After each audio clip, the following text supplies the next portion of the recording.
The sound of metal clicking against metal echoed through the sacred silence of St. Matthew's Church as Deputy Carson Bradley snapped the handcuffs around Elena Hartwell's wrists. The congregation sat frozen in their pews, their Sunday morning. Worship service transformed into something none of them had ever witnessed before. Elena, dressed in her simple black dress and worn leather boots, didn't resist. She simply closed her eyes and whispered a prayer as the cold steel bit into her skin. Before we jump back in, tell us where you're tuning in from, and if this story touches you, make sure you're subscribed because tomorrow I've saved something extra special for you. But what happened next would shake the very foundations of Millbrook Valley, and it all started with the thunderous sound of spurred boots hitting the wooden floor of the church entrance. The morning had begun like any other Sunday in Millbrook Valley. Elena Hartwell had risen before dawn, as she had every day for the past 3 years since her husband Thomas passed away. Their small ranch house, nestled between rolling hills dotted with oak trees, felt particularly quiet in those early hours. She moved through her morning routine with practiced efficiency, feeding the chickens, collecting eggs, and checking on the handful of cattle that remained from what had once been a thriving operation. Thomas had been everything to Elena, not just her husband of 22 years, but her partner in every sense of the word. Together, they had built their ranch from nothing, working side by side through scorching summers and bitter winters. He had been the one with the head for business, keeping meticulous records of every transaction, every debt, every payment. Elena had focused on the animals and the land, nurturing both with a dedication that came from deep in her soul. When the cancer took him, it didn't just steal her husband. It took her sense of direction, her understanding of how the world worked, and most devastatingly, her financial security. Thomas had handled all the paperwork, all the legal documents, all the contracts with buyers and suppliers. Elena found herself drowning in a sea of forms she didn't understand, dealing with people who spoke in legal jargon that might as well have been a foreign language. The medical bills had been crushing. Even with insurance, the experimental treatments and specialized care had drained their savings account and forced them to take out loans against the ranch. Thomas had insisted on fighting until the very end, and Elena had supported him completely, selling off pieces of equipment and parcels of land to pay for treatments that ultimately proved futile. After his death, Elena discovered the true extent of their financial situation. The ranch was mortgaged to the hilt, and there were numerous outstanding debts to feed suppliers, veterinarians, and equipment rental companies. The paperwork was scattered across Thomas's desk in their home office, some of it organized, much of it simply stuffed into manila folders with cryptic labels that only made sense to him. Elena had tried to make sense of it all. She spent countless nights at that desk, surrounded by ledgers and invoices, trying to piece together a clear picture of what they owed and to whom. Some creditors were patient and understanding, willing to work with her on payment plans. Others were less forgiving, demanding immediate payment of debts that had been accumulating interest for months. The Millbrook Valley Bank had been particularly aggressive in their collection efforts. Elena had dealt with them for years, but now she found herself speaking to different people every time she called. Young loan officers who had no memory of the relationship she and Thomas had built with the institution. They spoke to her with barely concealed impatience, as if her financial struggles were somehow a personal failing rather than the result of devastating circumstances beyond her control. Margaret Fontaine, the bank president, had been especially cold during their meetings. She was a woman in her early 50s who had moved to Millbrook Valley 5 years earlier, bringing with her a corporate mentality that clashed with the more personal approach the community was used to.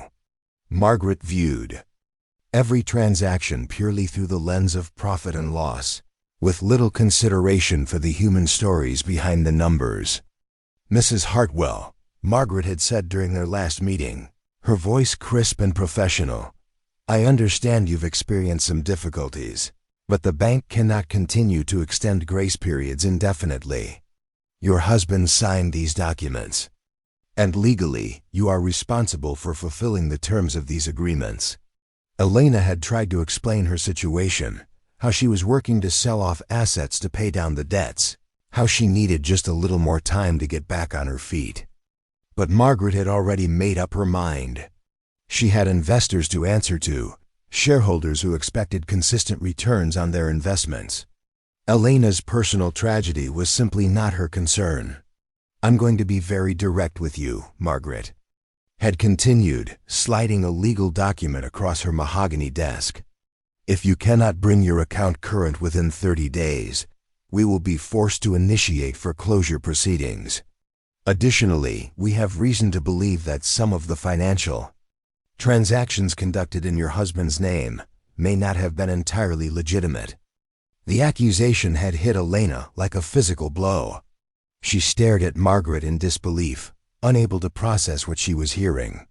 Thomas had been the most honest man she had ever known, someone who would drive 20 miles to return $1 worth of overcharge at a hardware store. The suggestion that he had engaged in any kind of financial impropriety was not just wrong, it was insulting to his memory. "What are you talking about?" Elena had managed to say, her voice barely above a whisper. Margaret had pulled out another folder, this one thicker than the loan documents. "There are several transactions that appear to be irregularities. Large cash deposits that don't correspond to any documented sales of livestock or equipment. Payments to contractors that we cannot verify actually performed work on your property. Your husband may have been involved in some form of money laundering or tax evasion." Elena's world had tilted on its axis. The implications of what Margaret was suggesting were staggering. Not only was she facing the loss of her home and livelihood, but now her husband's reputation was being called into question. The man she had loved and trusted completely was being portrayed as some kind of criminal, and she had no way to defend him because all the records were in his handwriting, all the decisions had been his. "That's impossible," Elena had protested. "Thomas was the most honest person I've ever known. There has to be some mistake." Margaret had given her a look that was equal parts pity and condescension. "I'm sure this is difficult for you to accept, Mrs. Hartwell, but the numbers don't lie. We've already contacted the authorities about these irregularities. I suggest you seek legal counsel immediately." Elena had left that meeting in a daze, her mind reeling from the double blow of impending foreclosure and criminal accusations. She had no money for a lawyer, no family to turn to for help, and no clear understanding of what she was supposed to do next. The ranch that had been her sanctuary for over 2 decades suddenly felt like a trap, and she was caught in the middle of a web of legal complications that seemed to tighten around her with each passing day. The weeks that followed were a blur of phone calls, legal documents, and sleepless nights. Elena tried to find evidence that would clear Thomas's name, going through every scrap of paper in his office, every receipt in their files, every bank statement they had saved. But without his guidance, without his understanding of the complex web of transactions that had kept their ranch running, she found herself lost in a maze of financial records that raised more questions than they answered. The investigation moved forward with a momentum that Elena found terrifying. Detective Raymond Walsh, a stern man in his 40s with graying hair and tired eyes, had visited the ranch several times, asking questions about transactions that Elena couldn't explain. He was polite but persistent, treating her with the kind of professional courtesy that somehow made her feel even more guilty than if he had been openly accusatory. "Mrs. Hartwell," he had said during one of their conversations, "I want you to understand that we're not trying to make your life more difficult than it already is. But these financial irregularities are serious. If your husband was involved in any kind of illegal activity, it's important that we get to the truth." Elena had tried to cooperate fully, answering every question as honestly as she could. But her honesty often took the form of, "I don't know," or Thomas handled all of that. Responses that seemed to make Detective Walsh more suspicious rather than less. How could a wife not know about her husband's financial dealings? How could she be so completely in the dark about transactions that had taken place in her own name? The truth was that Elena had trusted Thomas completely. In their marriage, they had divided responsibilities based on their strengths and interests. She had managed the day-to-day operations of the ranch, caring for the animals and maintaining the property. He had handled the business side, dealing with buyers and suppliers, managing their finances, and keeping track of the complex web of relationships that kept a small ranch operation viable. It had been a system that worked perfectly for over 2 decades. Elena had never questioned Thomas's judgment, never doubted his integrity, never felt the need to look over his shoulder or second-guess his decisions. Their marriage had been built on mutual respect and trust, and that trust had been absolute. Now that trust was being used against her. The prosecution was building a case that painted her as either a willing accomplice or a willfully ignorant participant in her husband's alleged crimes. They argued that it was inconceivable that she could have been unaware of the financial irregularities, that her claims of ignorance were simply an attempt to avoid responsibility for her actions. Elena found herself caught in an impossible situation. She couldn't defend against accusations she didn't understand, couldn't explain transactions she had never been involved in, couldn't provide evidence of innocence when she didn't even fully comprehend what she was being accused of. The life she had built with Thomas was being dissected and analyzed by people who had never known him, who saw only suspicious numbers on bank statements rather than the generous, honest man she had loved. The community of Millbrook Valley was divided in their response to the accusations.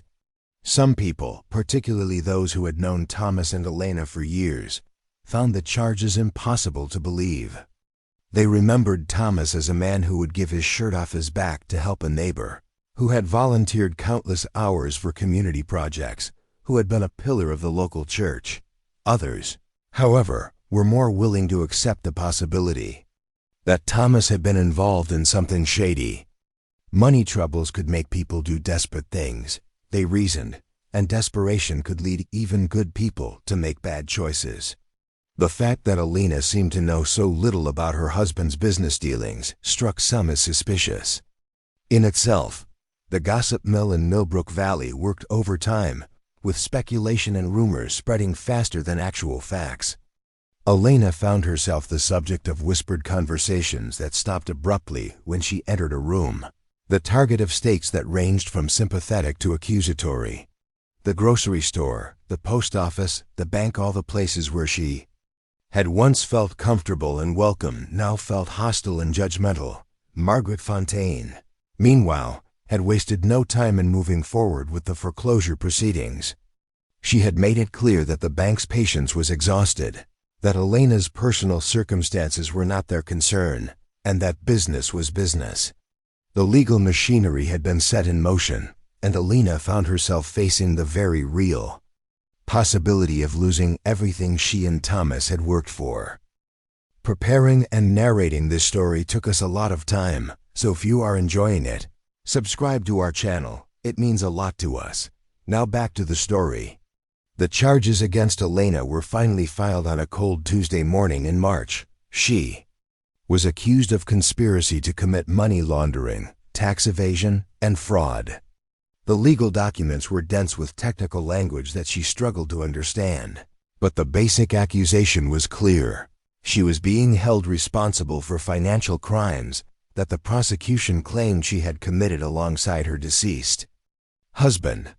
Elena's court-appointed attorney, a young man named David Reeves who looked like he had barely graduated from law school, was well-meaning but clearly overwhelmed by the complexity of the case.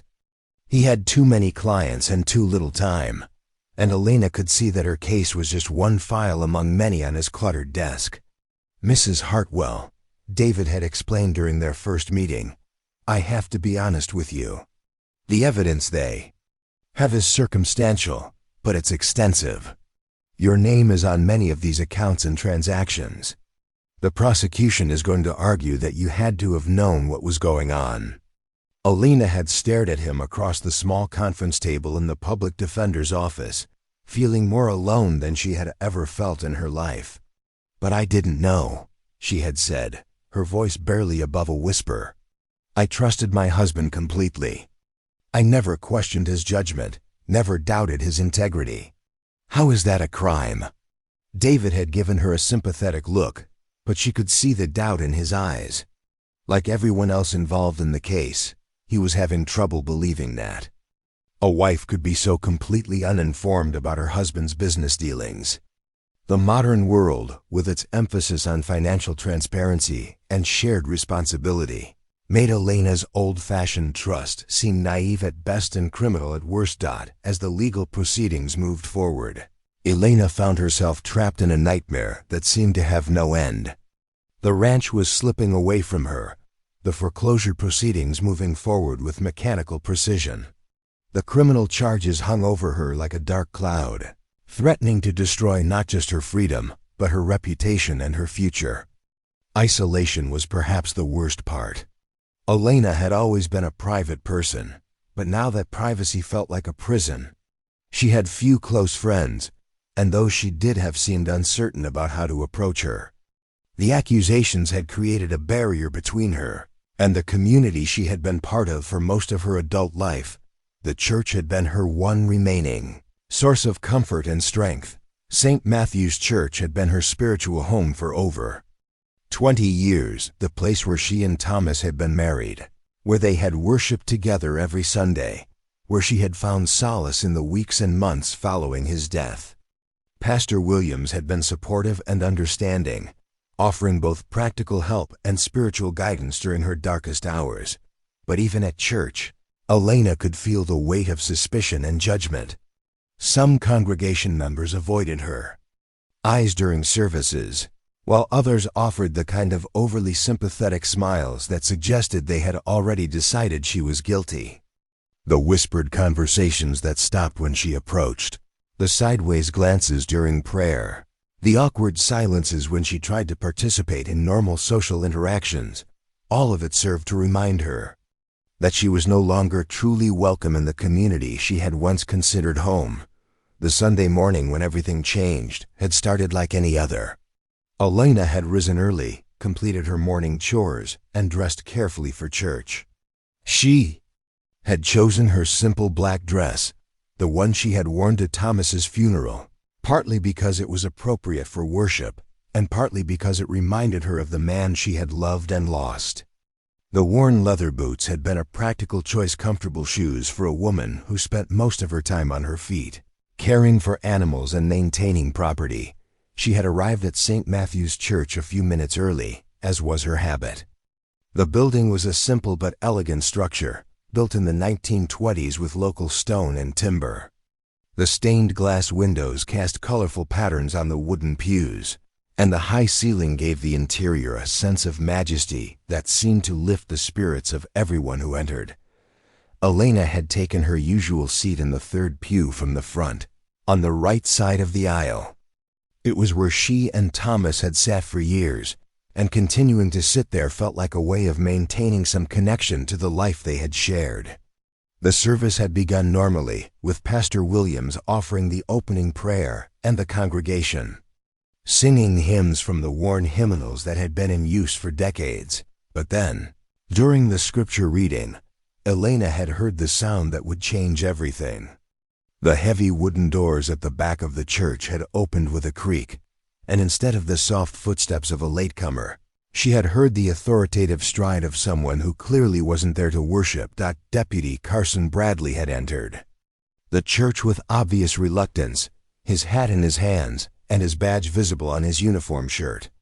He was a local man, someone Elena had known casually for years, and she could see the discomfort in his posture as he walked down the aisle. Behind him came Detective Walsh, his expression grim and determined. The congregation had fallen silent, all eyes turning to watch the two law enforcement officers make their way toward the front of the church.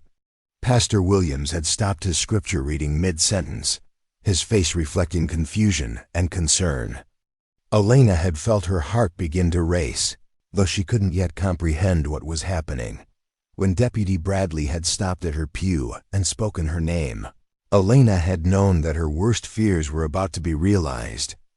The legal proceedings that had been grinding forward for months had finally reached their conclusion, and she was about to be arrested in front of the entire congregation, in the sacred space where she had sought comfort and strength.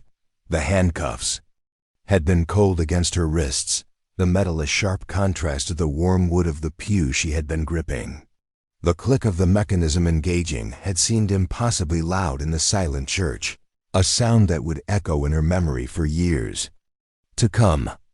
Elena had closed her eyes and whispered a prayer, not for rescue or salvation, but for strength to face whatever was coming next with dignity and grace. The congregation had remained frozen in their seats, too shocked to react, too uncertain about what they were witnessing to know how to respond. Some faces showed sympathy, others showed suspicion, and still others showed nothing but confusion. Elena had felt the weight of all those eyes upon her, judging her, measuring her, trying to reconcile the woman they thought they knew with the accused criminal being led away in handcuffs, and then, just as Deputy Bradley had begun to lead her toward the aisle, the doors at the back of the church had burst open with a sound like thunder. The man who stood in the doorway of St. Matthew's Church was someone most of the congregation recognized, but few truly knew. Jake Morrison was a rancher from the northern edge of the valley, a man who kept to himself and rarely participated in community events. He was tall and broad-shouldered, with weathered hands that spoke of decades of hard work under the harsh sun. His face was carved with lines that suggested both hardship and determination, and his steel-gray eyes held an intensity that made most people uncomfortable. Jake had been Thomas Hartwell's business partner in ways that few people understood. While Thomas had managed the day-to-day operations of his own ranch, Jake had been the quiet force behind several of the financial arrangements that had kept many of the valley's smaller operations afloat during difficult times. He was a man who understood the complex web of relationships that bound the agricultural community together, and he had been watching the destruction of Elena Hartwell's life with growing anger. The sound of his spurred boots on the wooden floor of the church echoed through the silent sanctuary like gunshots. Each step was deliberate and measured, and Deputy Bradley instinctively loosened his grip on Elena's arm as the imposing figure approached. Detective Walsh's hand moved unconsciously toward his weapon, though he couldn't have explained why he felt threatened by an unarmed man entering a church. "Deputy Bradley," Jake said, his voice carrying the kind of authority that came from years of making life-and-death decisions under pressure. "I suggest you remove those handcuffs from Mrs. Hartwell immediately." The deputy looked confused, glancing between Jake and Detective Walsh for guidance. The situation was unprecedented in his experience. He had never been confronted by a civilian while making an arrest, especially not in a church filled with witnesses. His training told him to maintain control of the situation, but something about Jake Morrison's presence made him hesitate. "Sir, I'm going to have to ask you to step back," Deputy Bradley said, trying to sound more confident than he felt. "We're conducting official police business here." Jake's eyes moved from the deputy to Detective Walsh, and then to Elena, who was staring at him with a mixture of surprise and hope. He had known Elena for years, though their interactions had been limited to the occasional conversation at community events or brief exchanges when he had business with Thomas. But he had always respected her quiet strength and her dedication to the ranch she and Thomas had built together. "Official police business based on what evidence?" Jake asked, his voice remaining calm but carrying an undertone of steel. "Because I have some documents here that I think you'll find very interesting." From inside his jacket, Jake produced a manila envelope that appeared to be stuffed with papers. The sight of it caused Detective Walsh to step forward, his interest clearly piqued. Any new evidence in the case against Elena Hartwell would be significant, whether it supported or contradicted the charges that had been filed. "Mr. Morrison, isn't it?" Detective Walsh said, his voice taking on the professional tone he used when dealing with potential witnesses. If you have information relevant to this case, I suggest you contact my office to schedule an appointment. This is neither the time nor the place for. This is exactly the time and place. Jake interrupted, his voice growing harder. Because you're about to arrest an innocent woman based on a complete misunderstanding of her husband's business dealings. And I'm not going to stand by and watch that happen. The tension in the church was palpable. The congregation sat frozen in their pews, afraid to move or speak, but unwilling to look away from the drama unfolding before them. Pastor Williams stood at the pulpit, his hands gripping the wooden edge as he tried to decide whether to intervene or simply wait for the situation to resolve itself. Elena found herself caught between hope and fear. Jake Morrison's unexpected arrival felt like a miracle, but she couldn't understand what he might know about her situation that could make a difference. Thomas had never mentioned any significant business relationship with Jake, and she had always assumed that their interactions were limited to the kind of casual cooperation that existed between neighboring ranchers. Mr. Morrison, Detective Walsh continued, his patience clearly wearing thin, I don't know what you think you know about this case, but Mrs. Hartwell is being arrested on charges of conspiracy to commit money laundering, tax evasion, and fraud. We have extensive documentation of financial irregularities documentation that was deliberately falsified, Jake said, his voice cutting through the detective's explanation like a blade. And I can prove it. The words hung in the air, like a thunderclap. Elena felt her knees weaken, and she would have fallen if Deputy Bradley hadn't still been holding her arm. The possibility that the evidence against her had been manufactured was so shocking, so unexpected, that she couldn't immediately process what Jake was suggesting. Detective Walsh's expression shifted from professional irritation to sharp interest. If Jake Morrison had evidence of falsified documents, it would completely change the nature of the case. But it would also mean that someone had gone to extraordinary lengths to frame Elena Hartwell, and that raised questions about motive and opportunity that could complicate the investigation enormously. That's a very serious accusation, Mr. Morrison, Detective Walsh said carefully. If you have evidence of document falsification, I need to see it immediately. Jake opened the manila envelope and pulled out a stack of papers. Even from a distance, Elena could see that they were bank statements, receipts, and what appeared to be correspondence between various parties. The documents looked official and legitimate, but she had no idea what they might contain or how they related to the charges against her. Thomas Hartwell was not involved in money laundering or tax evasion, Jake said, his voice carrying the weight of absolute certainty. He was involved in something entirely different, something that certain people in this community found very threatening. He held up one of the documents, a bank statement that showed a series of large deposits and withdrawals. These transactions that look so suspicious to your investigators? They were part of a cooperative lending program that Thomas organized to help struggling ranchers avoid foreclosure. He was using his own property as collateral to guarantee loans for families who were about to lose everything. Elena stared at Jake in amazement. She had known that Thomas was generous with their neighbors, always willing to help when someone was in trouble. But she had never imagined that he had been involved in anything as complex and risky as what Jake was describing. The cash deposits that your investigation flagged as suspicious? Jake continued, pulling out another document. They were repayments from ranchers who had gotten back on their feet and were paying Thomas back for the help he had provided. Everything was documented, everything was legal, and everything was done with the full knowledge and cooperation of the participants. Detective Walsh reached for the documents, but Jake pulled them back slightly.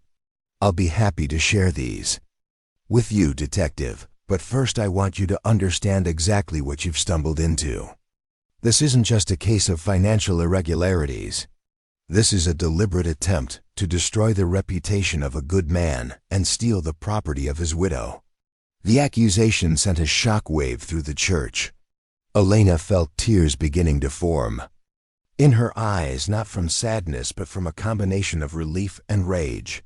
If what Jake was saying was true, then Thomas's reputation could be cleared, and the charges against her might be dismissed. But it also meant that someone had deliberately set out to destroy her life, someone who had planned and executed a complex scheme to steal everything she and Thomas had worked for. Who? Elena whispered, her voice barely audible. Who would do such a thing? Jake's eyes moved to the back of the church where Margaret Fontaine sat in her usual pew, her face pale and her hands trembling slightly. The bank president had attended St. Matthew's Church irregularly since moving to Millbrook Valley, but she had made a point of being present for this particular Sunday service. Now, with Jake's accusations hanging in the air, her presence seemed less like coincidence and more like the behavior of someone who wanted to witness the fruits of her labor. "Mrs. Fontaine," Jake said, his voice carrying across the church like a judgment, "would you care to explain to Detective Walsh how you manufactured evidence against Thomas Hartwell in order to seize his property?" Margaret stood up slowly, her composure cracking for the first time since Elena had known her. The confident, professional demeanor that had made her so intimidating in their meetings was replaced by something that looked very much like panic. Her eyes darted around the church, as if she was looking for an escape route, but every exit was blocked by curious congregation members who had turned to stare at her. "I have no idea what you're talking about," Margaret said, but her voice lacked conviction. "This is completely inappropriate. We're in a church, for heaven's sake." Jake pulled another document from his envelope, this one appearing to be some kind of official correspondence. "This is a copy of a letter you sent to the State Banking Commission, requesting an investigation into Thomas Hartwell's financial activities. The letter contains specific details about transactions that you claimed were suspicious, but those details don't match the actual bank records." He held up a second document. "This is a copy of the actual bank records from the period in question. The transactions you reported as suspicious either never happened or were completely different from what you described in your complaint."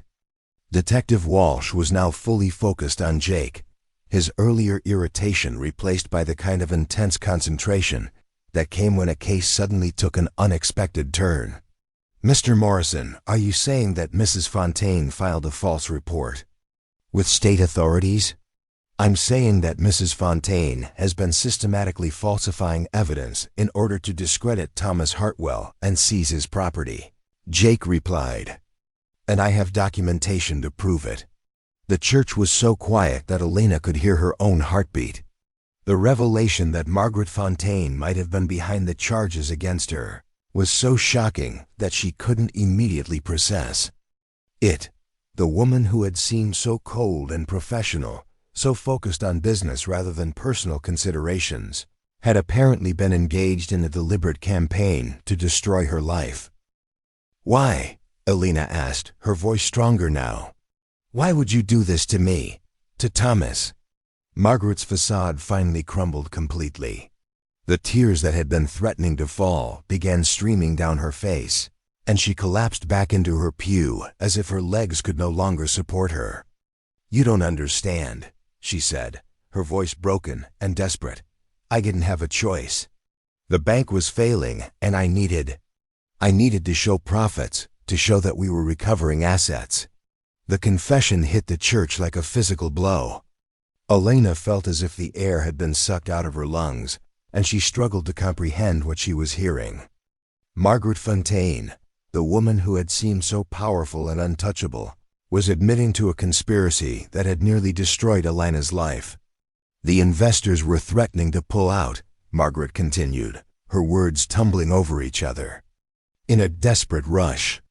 The bank was leveraged beyond what anyone knew, and we needed to show that we were aggressively recovering bad debts. Thomas's ranch was the largest property in the valley, and if we could foreclose on it, we could show a significant asset recovery." Jake stepped closer to Margaret, his expression showing no sympathy for her plight.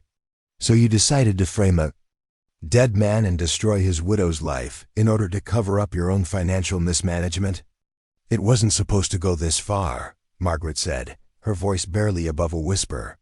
I thought if I could just create enough doubt about Thomas's financial dealings, Elena would accept a settlement and give up the property voluntarily. I never intended for criminal charges to be filed. Detective Walsh was now taking notes, his expression grim. Mrs. Fontaine, I need to advise you that anything you say can and will be used against you in a court of law. You have the right to remain silent. You have the right to an attorney. As the detective began reading Margaret her rights, Elena felt a strange combination of relief and anger washing over her. The charges against her would almost certainly be dropped. Thomas's reputation would be cleared, and she might be able to keep her ranch.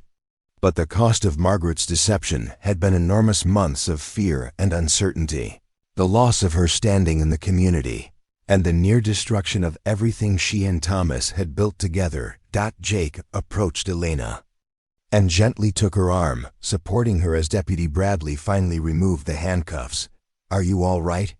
He asked quietly. Elena nodded, though she wasn't sure if she was all right or if she ever would be again. How did you know? She asked. How did you figure out what she was doing? Jake's expression softened slightly. Thomas was a friend, he said simply. When I heard about the charges against him, I knew something wasn't right. I've been investigating Margaret's activities for months, trying to find evidence that would clear his name. When I heard that they were going to arrest you this morning, I knew I had to act. Elena looked around the church, at the faces of people who had watched her be arrested and then vindicated in the space of a few minutes. Some looked relieved, others looked confused, and a few looked embarrassed about their willingness to believe the worst about her. The community that had once felt like home would never look quite the same to her again. Pastor Williams finally found his voice. Perhaps we should all take a moment to pray, he said, his voice shaking slightly. For justice, for forgiveness, and for healing in our community. But Elena wasn't ready to pray yet. She was still processing the magnitude of what had just happened. Still trying to understand how close she had come to losing everything because of one woman's greed and desperation. The handcuffs were off her wrists, but the emotional scars from this ordeal would take much longer to heal. As Detective Walsh led Margaret Fontaine out of the church in handcuffs, Elena realized that her nightmare was finally over. But the journey to rebuild her life, to restore her place in the community, and to honor Thomas's memory was just beginning. And she would need all the strength she could muster to face whatever came next. The weeks following Margaret Fontaine's arrest transformed Millbrook Valley in ways that no one could have anticipated.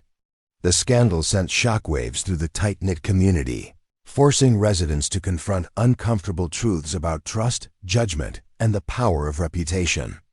Elena found herself at the center of a whirlwind of legal proceedings, media attention, and community soul-searching that would reshape not just her own life, but the entire valley. The investigation into Margaret's activities revealed a web of financial misconduct that extended far beyond her scheme to steal Elena's ranch.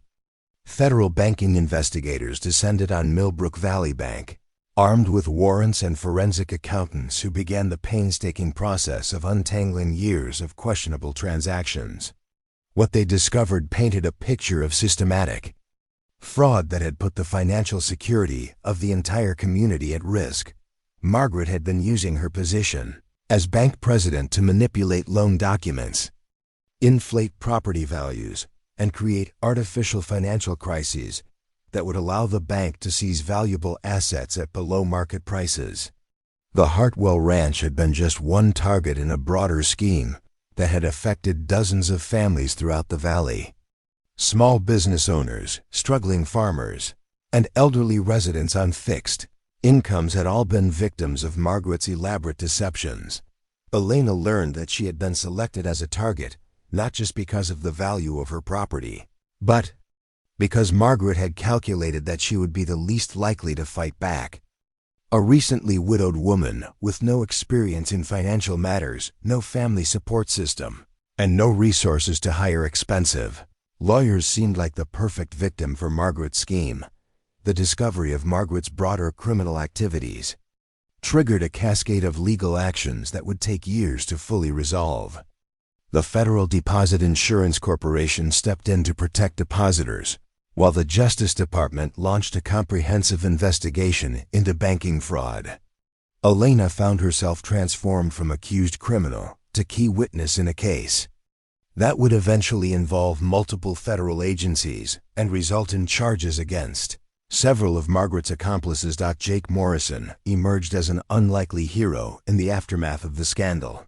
His investigation into Margaret's activities had been thorough and methodical, conducted with the same attention to detail that he brought to managing his ranch. He had spent months tracking down documents, interviewing witnesses, and building a case that would stand up in court. His decision to confront Margaret in the church had been a calculated risk, but one that had paid off spectacularly. The media attention that followed the arrest was intense and initially unwelcome. Elena had never sought public attention, preferring the quiet life she had built with Thomas.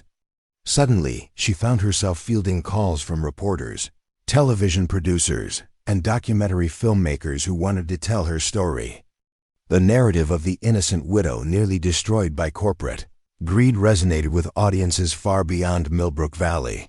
Elena's first instinct was to avoid the media entirely, but Jake convinced her that telling her story publicly could help other victims of similar schemes.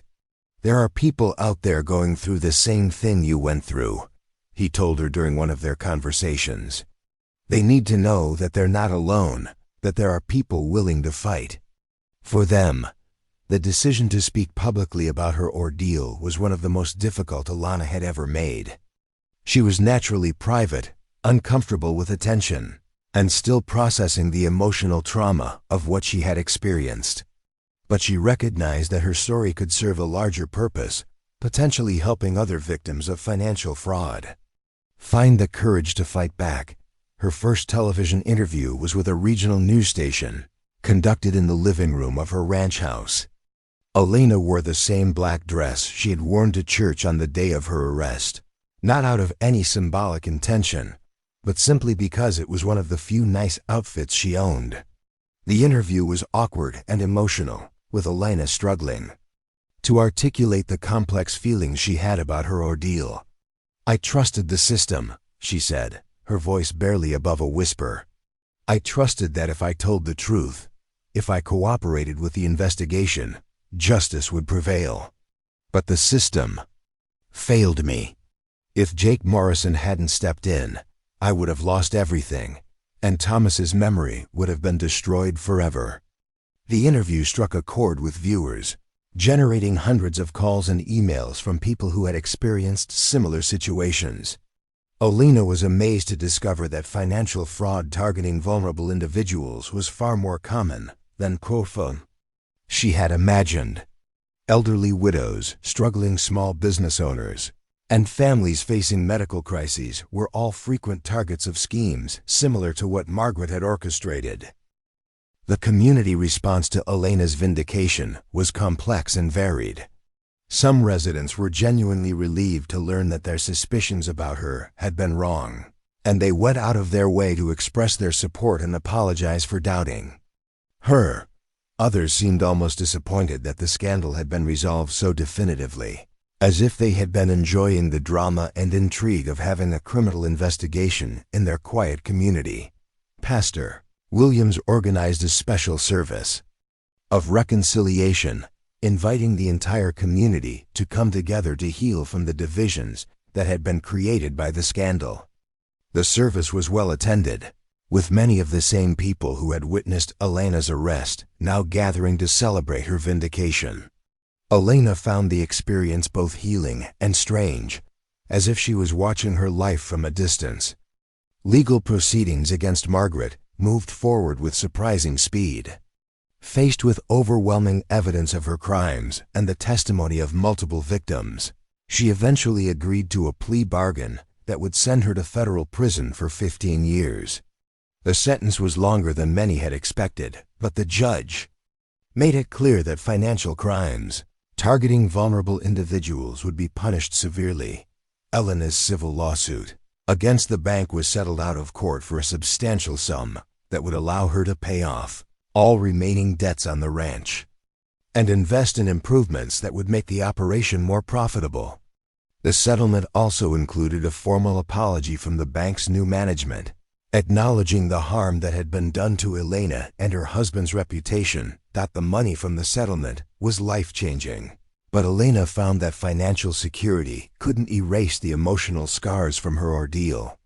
She struggled with trust issues, questioning the motives of people who showed kindness to her and wondering if there were other schemes being planned against her. The paranoia was exhausting, and she found herself withdrawing from social situations that had once brought her comfort. Jake Morrison became an unexpected source of support during this difficult period. His own experience with the investigation had given him insights into Elena's emotional state that few others could understand. He began stopping by the ranch regularly, ostensibly to check on her cattle and equipment, but really to provide the kind of steady, non-judgmental companionship that Elena needed. Their relationship developed slowly and naturally, built on mutual respect and shared experiences rather than romantic attraction. Jake understood Elena's need for independence and space, while Elena appreciated his quiet strength and practical wisdom. They worked together on ranch improvements, shared meals in comfortable silence, and gradually built a friendship that would prove more valuable than either had expected. The federal investigation into banking fraud in rural communities expanded far beyond Millbrook Valley, eventually encompassing similar schemes in dozens of small towns across the country. Elena found herself testifying before congressional committees, speaking at conferences for banking regulators, and working with victim advocacy groups to help other people navigate the complex legal system. Public speaking was challenging for someone of Elena's temperament, but she discovered that she had a talent for connecting with audiences and explaining complex financial concepts in terms that ordinary people could understand. Her presentations were always grounded in her personal experience, making abstract concepts like predatory lending and financial fraud tangible and relatable. The work with victim advocacy groups was particularly fulfilling. Elena met people from all walks of life who had been targeted by financial predators, and she learned that the emotional trauma of being betrayed by trusted institutions was remarkably consistent across different circumstances. The shame, isolation, and self-doubt that she had experienced were common reactions to financial victimization. Elena's advocacy work led to the establishment of the Thomas Hartwell Foundation, a nonprofit organization dedicated to helping victims of financial fraud navigate the legal system and rebuild their lives.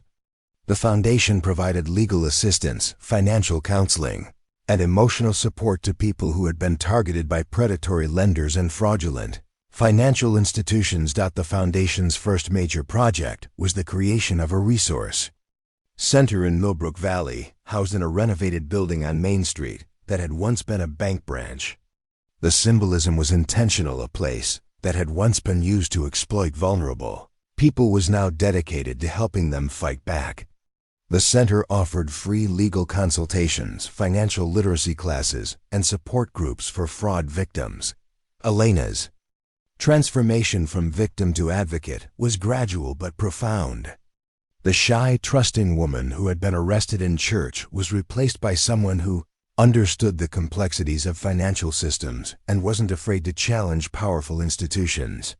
She learned to read legal documents, understand banking regulations, and speak confidently in front of large audiences. The ranch, meanwhile, was thriving under Elena's management. The settlement money had allowed her to invest in new equipment, improve the grazing land, and expand the cattle operation. She had also diversified into other agricultural activities, including a small organic vegetable operation that supplied local restaurants and farmers. Markets. Jake Morrison's influence on the ranch's success was significant, but unofficial. He provided advice on everything from cattle breeding to equipment purchases, and his network of contacts in the agricultural community opened doors that would have remained closed to Elena. Their partnership was built on mutual respect and complementary skills, with Elena handling the day-to-day operations while Jake provided strategic guidance and business connections. The community's perception of Elena had evolved as well. Where she had once been seen as a victim, or worse, a suspected criminal, she was now viewed as a survivor and a fighter. Her advocacy work had brought positive attention to Millbrook Valley, and many residents were proud to have her as part of their community. The transformation wasn't complete. Some people still harbored doubts about her innocence, but the majority had come to see her as a valuable member of the community.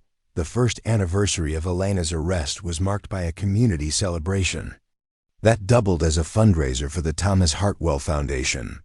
The event was held at the same church where Elena had been handcuffed, and it drew participants from throughout the valley and beyond. Elena spoke about her journey from victim to advocate, emphasizing the importance of community support and the power of truth to overcome deception. The celebration was a bittersweet milestone for Elena. While she was grateful for the support and proud of what she had accomplished, she couldn't help but think about Thomas and wonder what he would have thought of everything that had happened. She believed he would have been proud of her strength and her dedication to helping others, but she also knew that he would have been heartbroken by the pain she had endured. As the evening wound down and the last guests departed, Elena found herself alone in the church where her ordeal had begun and in many ways ended. The building looked the same, but everything else had changed. She was no longer the frightened, confused woman who had been led away in handcuffs. She had found her voice, her strength, and her purpose. The future stretched ahead of her, full of possibilities that she couldn't have imagined a year earlier. The ranch was secure, the foundation was growing, and her advocacy work was making a real difference in people's lives. She had built a new life from the ashes of her old one, and while it wasn't the life she had planned, it was a life that had meaning and purpose. As she locked up the church and headed home, Elena reflected on the strange journey that had brought her to this point. A single act of greed and betrayal had nearly destroyed her, but it had also revealed strengths she didn't know she possessed and opened doors she had never imagined walking through. The handcuffs that had symbolized her helplessness had been replaced by a different kind of binding, a commitment to justice and a dedication to helping others that would define the rest of her life.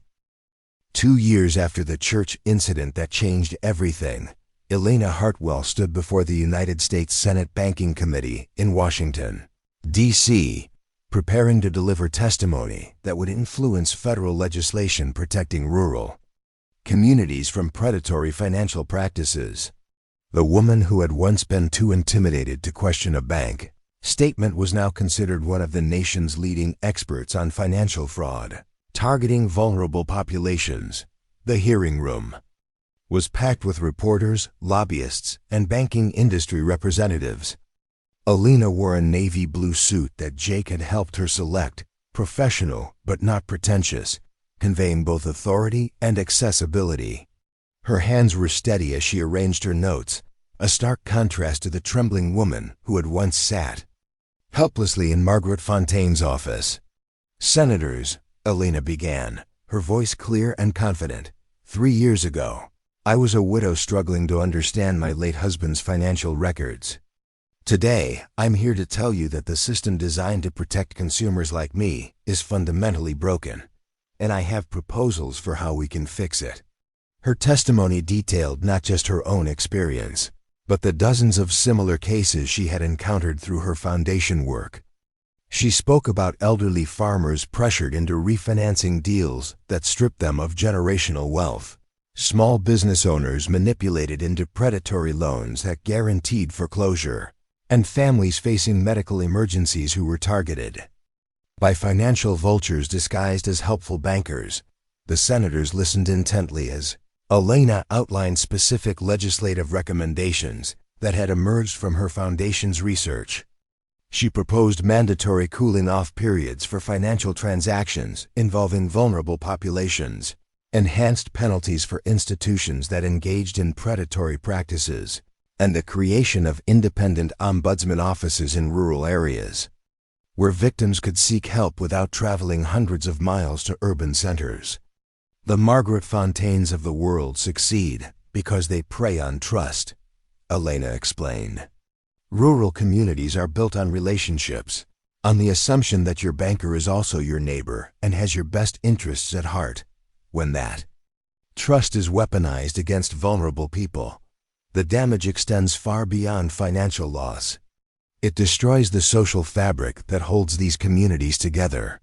Senator Rebecca Chun, the committee chairwoman, leaned forward during the question. Mrs. Hartwell, your foundation has documented over 200 similar cases in the past 18 months. What patterns have you identified that might help us craft more effective legislation? Elena had anticipated this question and had prepared extensively for her answer. Senator, we've identified 3 primary vulnerability factors that predators consistently exploit. First, the isolation of rural communities means victims often don't realize they're being targeted until it's too late. Second, the complexity of modern financial instruments makes it easy to disguise predatory terms as standard business practices. Third, the lack of accessible legal resources means victims rarely have the tools to fight back effectively. The hearing continued for over 3 hours, with Elena fielding questions about everything from banking regulation to rural economic development. Her responses were informed by both personal experience and the extensive research she had conducted through the foundation. She had become fluent in the language of policy and regulation, but she never lost sight of the human stories behind the statistics. Back in Millbrook Valley, the community watched Elena's testimony on live television at a gathering organized by Pastor Williams in the church fellowship hall. The same people who had witnessed her arrest were now watching her address the United States Senate, and the transformation was almost impossible to believe. Jake Morrison sat in the back of the room, his weathered face showing a mixture of pride and concern. He worried about the toll that Elena's advocacy work was taking on her personally. The constant travel, the emotional strain of working with trauma victims, and the pressure of public speaking were exhausting, even for someone as resilient as Elena had proven to be. Their relationship had deepened over the months since Margaret's arrest, evolving from friendship into something more complex and meaningful. They had never explicitly discussed romance or marriage, but they had developed the kind of partnership that transcended traditional categories. Jake managed much of the day-to-day operations of Elena's ranch when she was traveling, while Elena had become deeply involved in the strategic planning for Jake's own agricultural investments. The foundation's success had brought unexpected challenges, along with its obvious benefits. Elena found herself managing a staff of 12 people, overseeing an annual budget of over $2 million, and navigating the complex politics of nonprofit funding. The organization had expanded beyond its original mission of helping fraud victims to include financial literacy education, policy advocacy, and research into predatory lending practices. Dr. Sarah Martinez, the foundation's research director, had joined Elena in Washington for the Senate hearing. She was a former banking regulator who had left the federal government after becoming frustrated with the slow pace of reform. Her academic credentials and policy expertise complemented Elena's grassroots experience and victim advocacy background. The senators seemed genuinely engaged, Dr. Martinez observed as they sat in the airport waiting for their flight back to the valley. I think your personal story really resonated with them in ways that academic research never could. Elena nodded, but she was already thinking about the next challenge. The foundation had been invited to expand its operations to other states, but that would require additional funding and staff. She was also being courted by several national organizations that wanted her to join their boards or serve as a spokesperson for their causes. The pressure to expand was constant, but Alina remained committed to maintaining the foundation's focus on serving rural communities. She had seen too many organizations lose their way by trying to do too much, and she was determined to stay true to the mission that had emerged from her own painful experience. The flight back to the valley gave Alina time to reflect on how much her life had changed. 3 years earlier, she had been a woman defined primarily by her relationship to her husband and her role on their ranch. Now she was a recognized expert in financial policy, a sought-after speaker, and the leader of a growing organization.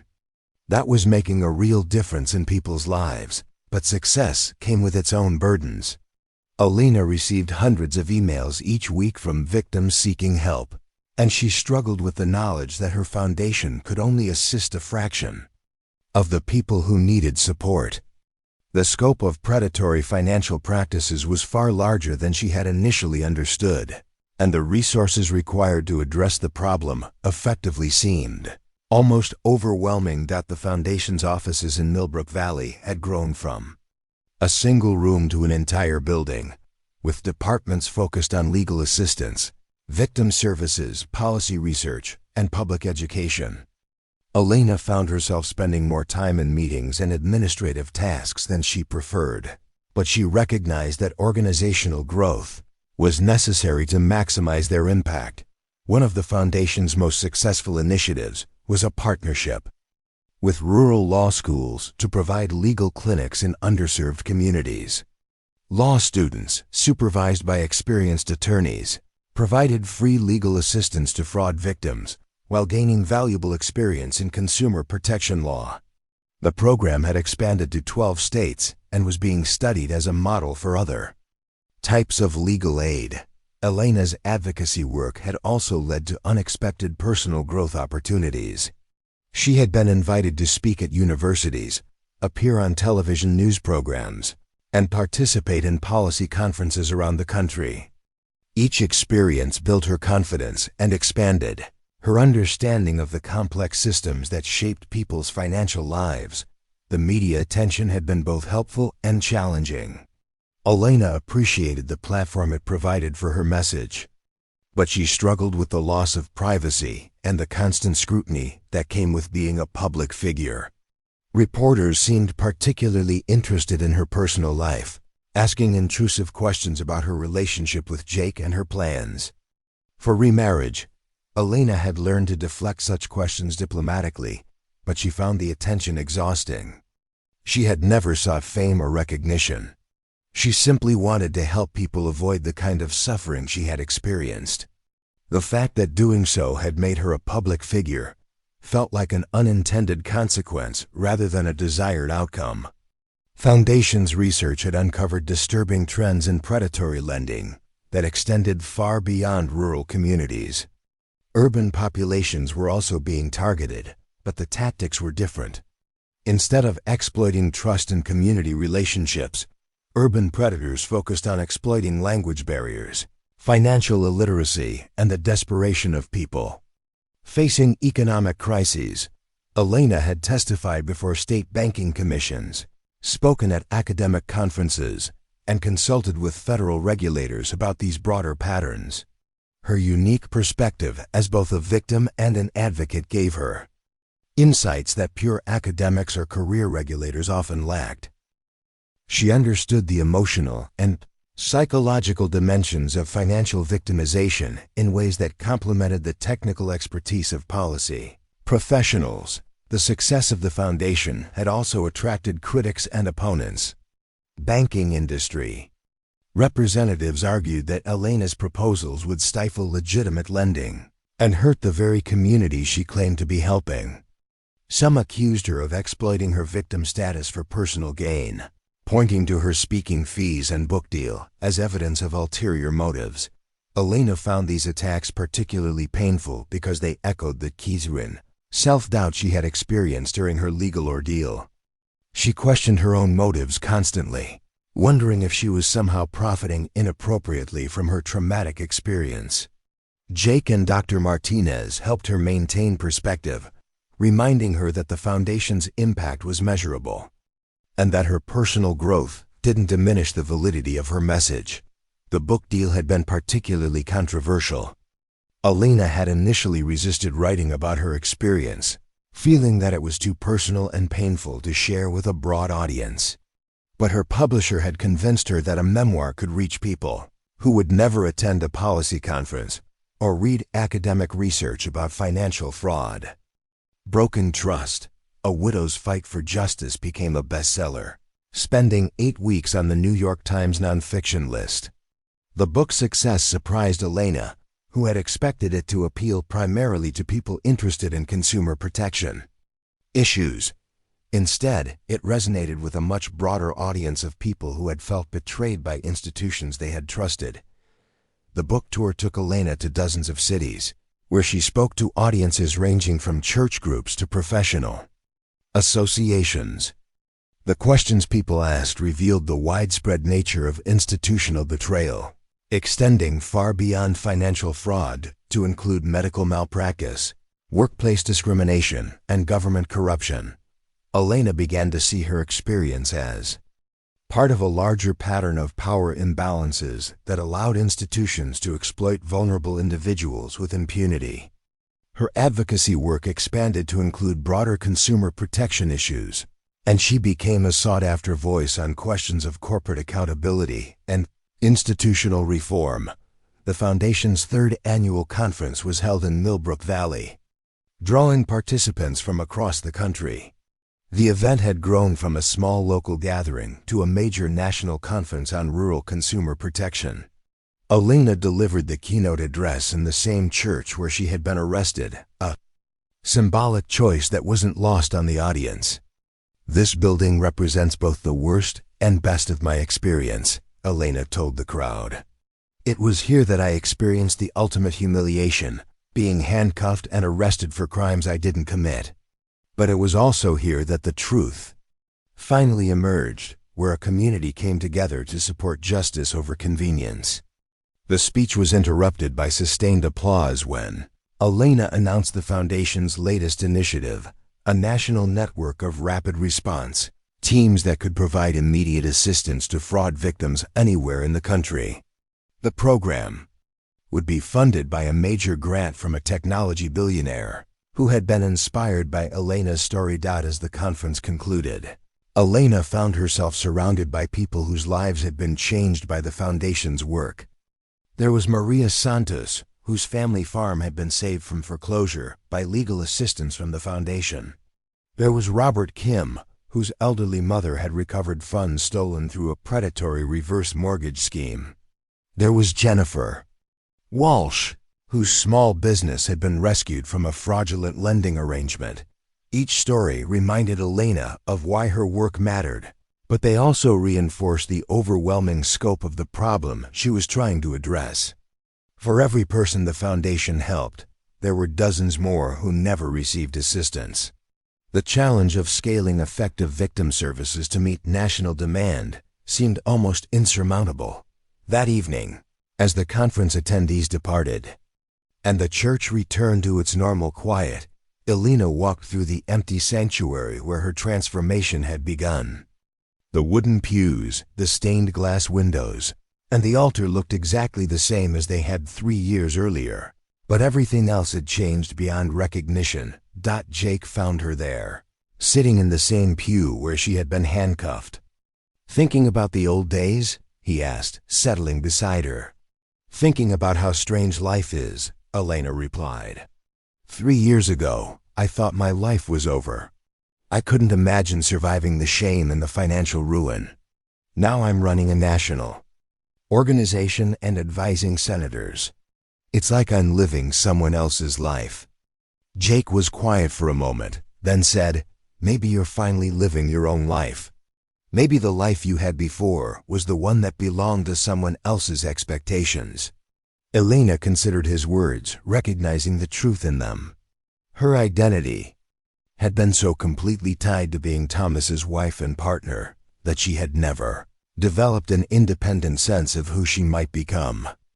The crisis that had nearly destroyed her had also freed her to discover capabilities and interests she had never known she possessed. The future stretched ahead of her, full of challenges and opportunities that she was only beginning to understand. The foundation would continue to grow and evolve. Her advocacy work would reach new audiences, and her personal journey would undoubtedly take unexpected turns. But for the first time in years, Elena felt ready for whatever came next. 4 years after Alana's arrest, the Hartwell Morrison Ranch had become one of the most innovative agricultural operations in the region. The hyphenated name reflected not just a business partnership, but a personal union that had surprised many in Millbrook Valley. Elena and Jake had married the previous spring in a quiet ceremony at St. Matthew's Church, with only close friends and foundation staff in attendance. The decision to merge their operations had been practical as much as romantic. Elena's advocacy work required extensive travel, and Jake's experience managing large-scale agricultural enterprises complemented her vision for sustainable farming practices. Together, they had transformed both properties into a model operation that demonstrated how traditional ranching could adapt to modern environmental and economic challenges. The ranch now served multiple purposes beyond livestock production. It hosted educational workshops for aspiring farmers, provided internship opportunities for agricultural students, and served as a research site for universities studying sustainable grazing practices. The foundation's offices had been moved to a purpose-built facility on the property, creating a unique campus where policy advocacy and practical agriculture intersected.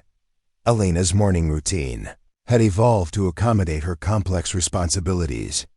She still rose before dawn, but now her early hours were divided between checking on cattle, reviewing foundation reports, and preparing for conference calls with policymakers in Washington. The simple rhythms of ranch life provided grounding for work that could otherwise become overwhelming in its scope and intensity. The foundation's latest project was perhaps its most ambitious yet. Working with the Department of Agriculture and 3 major universities, Elena's team was developing a comprehensive early warning system for predatory lending in rural communities. The system would use artificial intelligence to analyze lending patterns and identify potential fraud before victims lost their life savings. Dr. Michael Chun, the foundation's new technology director, had joined the team from Silicon Valley after reading Elena's book. He brought expertise in data analytics and machine learning that complemented the organization's policy and victim services work. His arrival had sparked debates within the foundation about the role of technology in combating financial fraud. The algorithms can identify suspicious patterns faster than any human analyst, Dr. Chun explained during a staff meeting in the foundation's conference room.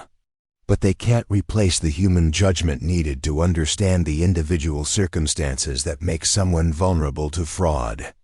Elena found herself navigating these complex questions about technology and human services, while simultaneously managing the foundation's rapid growth. The organization now had offices in 6 states and a staff of 47 people. The administrative demands of running such an enterprise often conflicted with Elena's desire to maintain direct contact with the victims they served. Balance between growth and mission integrity was a constant challenge. Elena received weekly proposals from organizations wanting to partner with the foundation, funders seeking to influence their agenda, and politicians hoping to use their research to support particular legislative initiatives. Each opportunity had to be evaluated not just for its potential benefits, but for how it might compromise the foundation's independence and focus.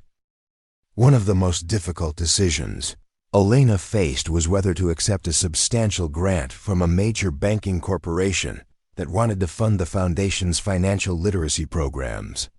The money would allow them to reach thousands more people. But accepting funds from an industry they were actively trying to reform raised obvious ethical questions. It feels like taking money from the enemy. Elena confided to Jake during one of their evening walks around the ranch. But if we can use their money to help people protect themselves from predatory practices, isn't that a kind of justice?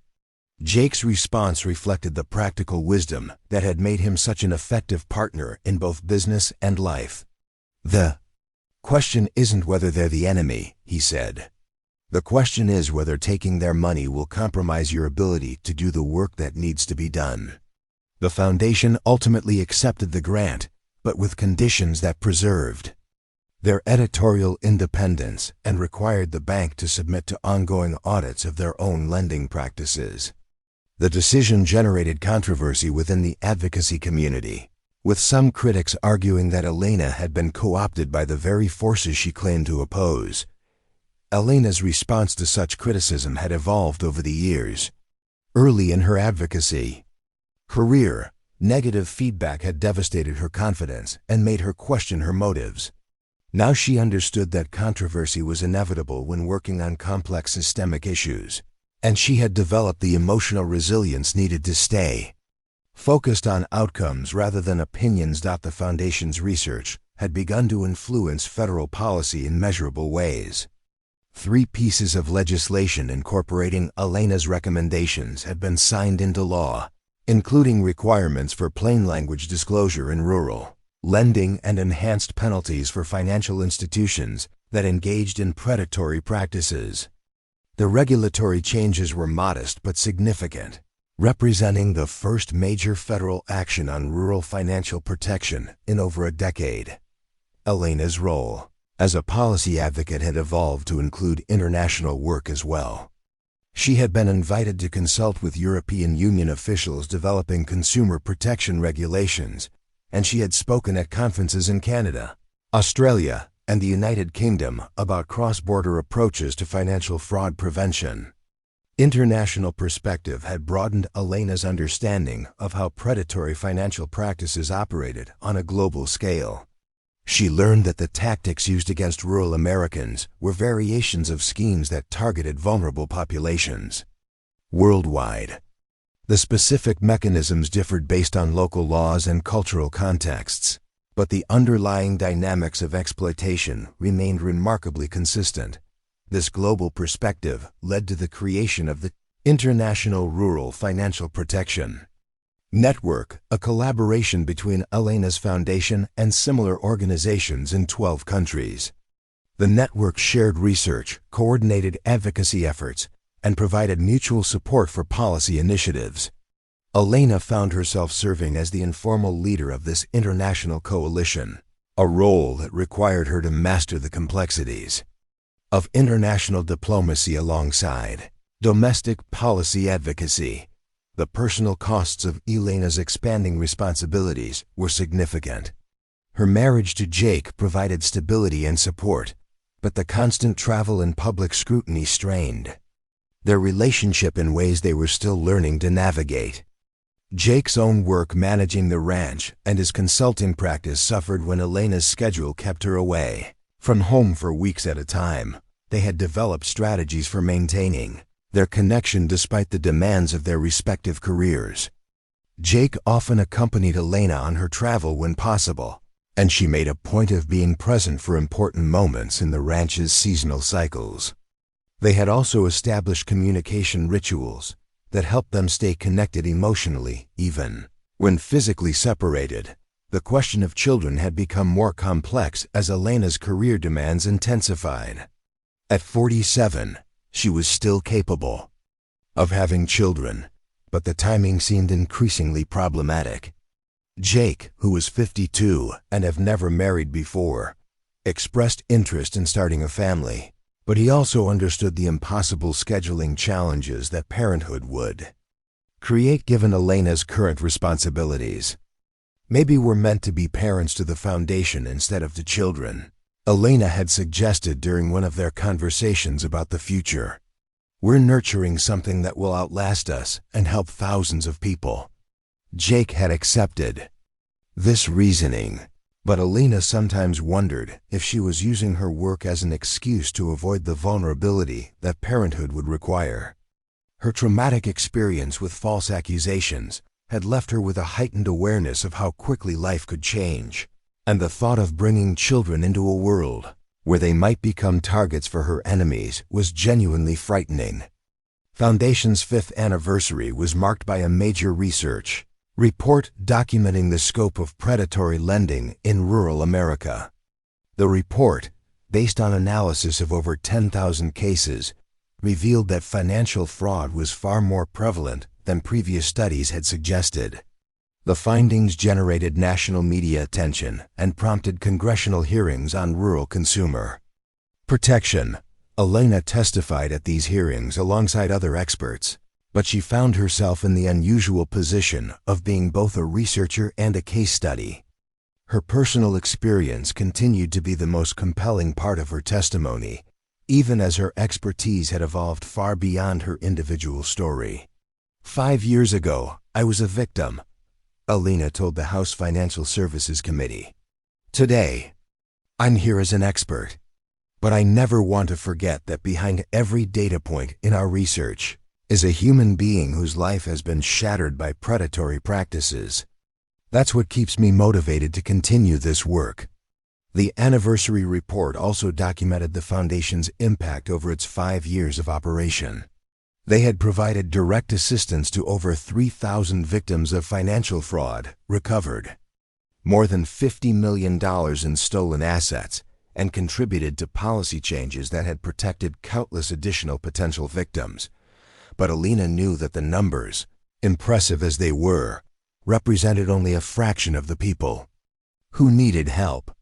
For every victim they assisted, dozens more suffered in silence, either unaware that help was available or unable to access the resources they needed. The scale of the problem had led Elena to consider more radical approaches to systemic change. She had begun working with technology companies to develop blockchain-based systems for verifying financial transactions, collaborated with cybersecurity firms on methods for detecting sophisticated fraud schemes, and consulted with artificial intelligence researchers on predictive models for identifying vulnerable populations. These technological solutions held promise, but they also raised new questions about privacy, access, and the digital divide that separated many rural communities from urban technological resources. Elena found herself learning about complex technical subjects that she had never imagined would be relevant to her work. From cryptography to machine learning algorithms, the Foundation's latest initiative involved partnering with major technology companies to create a comprehensive database of known financial predators. The system would allow legitimate financial institutions to screen potential partners and warn consumers about suspicious operators. The legal and technical challenges were enormous, but the potential impact justified the complexity. Elena's relationship with Margaret Fontaine had taken an unexpected turn during the former bank president's final year in prison. Margaret had reached out through her attorney, expressing interest in contributing to the Foundation's work by sharing insights about how predatory schemes were developed and executed. The request had generated intense debate within the Foundation's leadership. "She's trying to rehabilitate her image," argued Dr. Martinez, who remained skeptical of Margaret's motives. Working with her could legitimize what she did and send the wrong message to other potential fraudsters. Elena had initially shared these concerns, but she ultimately decided that Margaret's insider knowledge could be valuable for prevention efforts. The collaboration was carefully structured to avoid any appearance of forgiveness or rehabilitation, focusing strictly on educational content that could help potential victims recognize warning signs.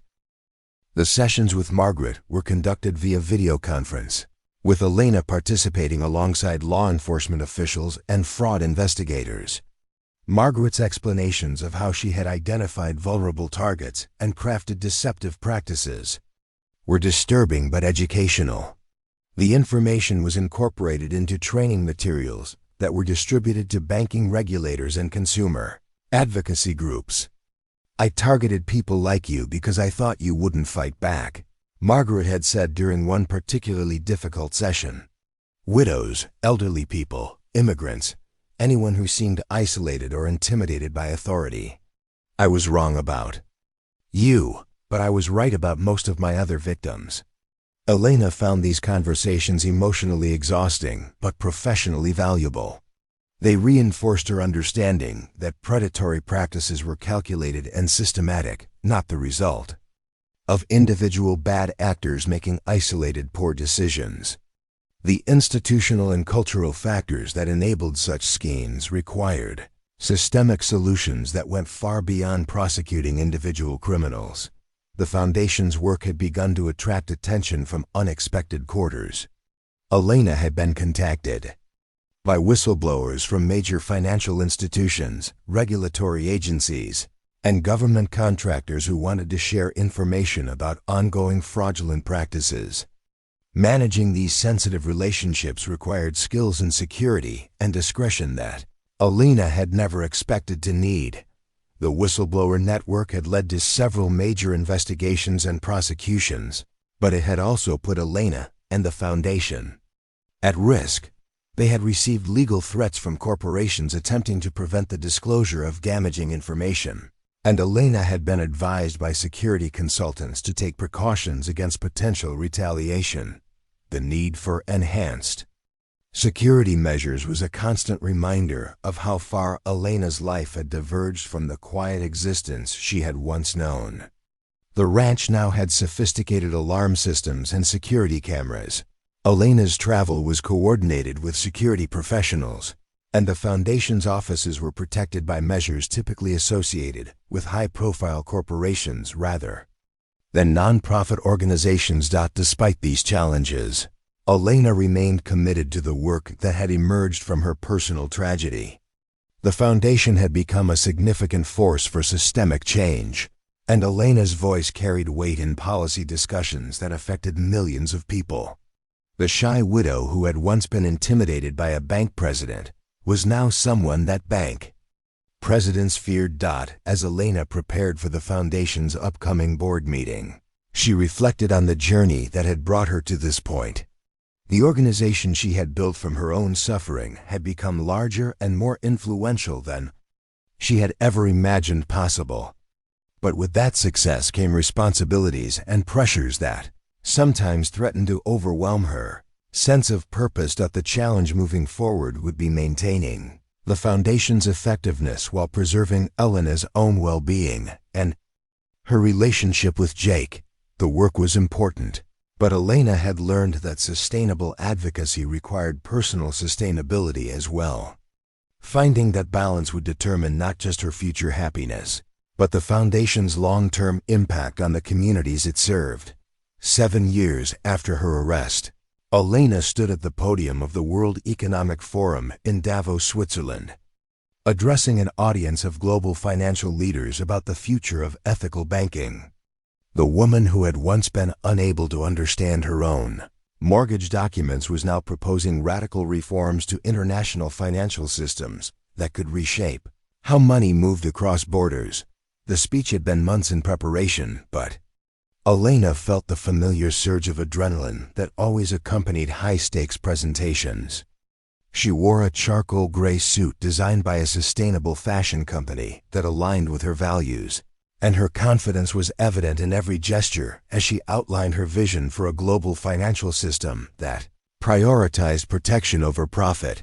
"Ladies and gentlemen," Elena began, her voice carrying clearly through the packed auditorium, "we stand at a crossroads in the evolution of global finance. We can continue down the path of maximizing short-term profits while externalizing the human costs, or we can build systems that serve humanity's long-term interests. The choice we make in the next decade will determine whether financial institutions become engines of human flourishing or instruments of systematic exploitation." The audience included CEOs of major banks, government finance ministers, and international development officials.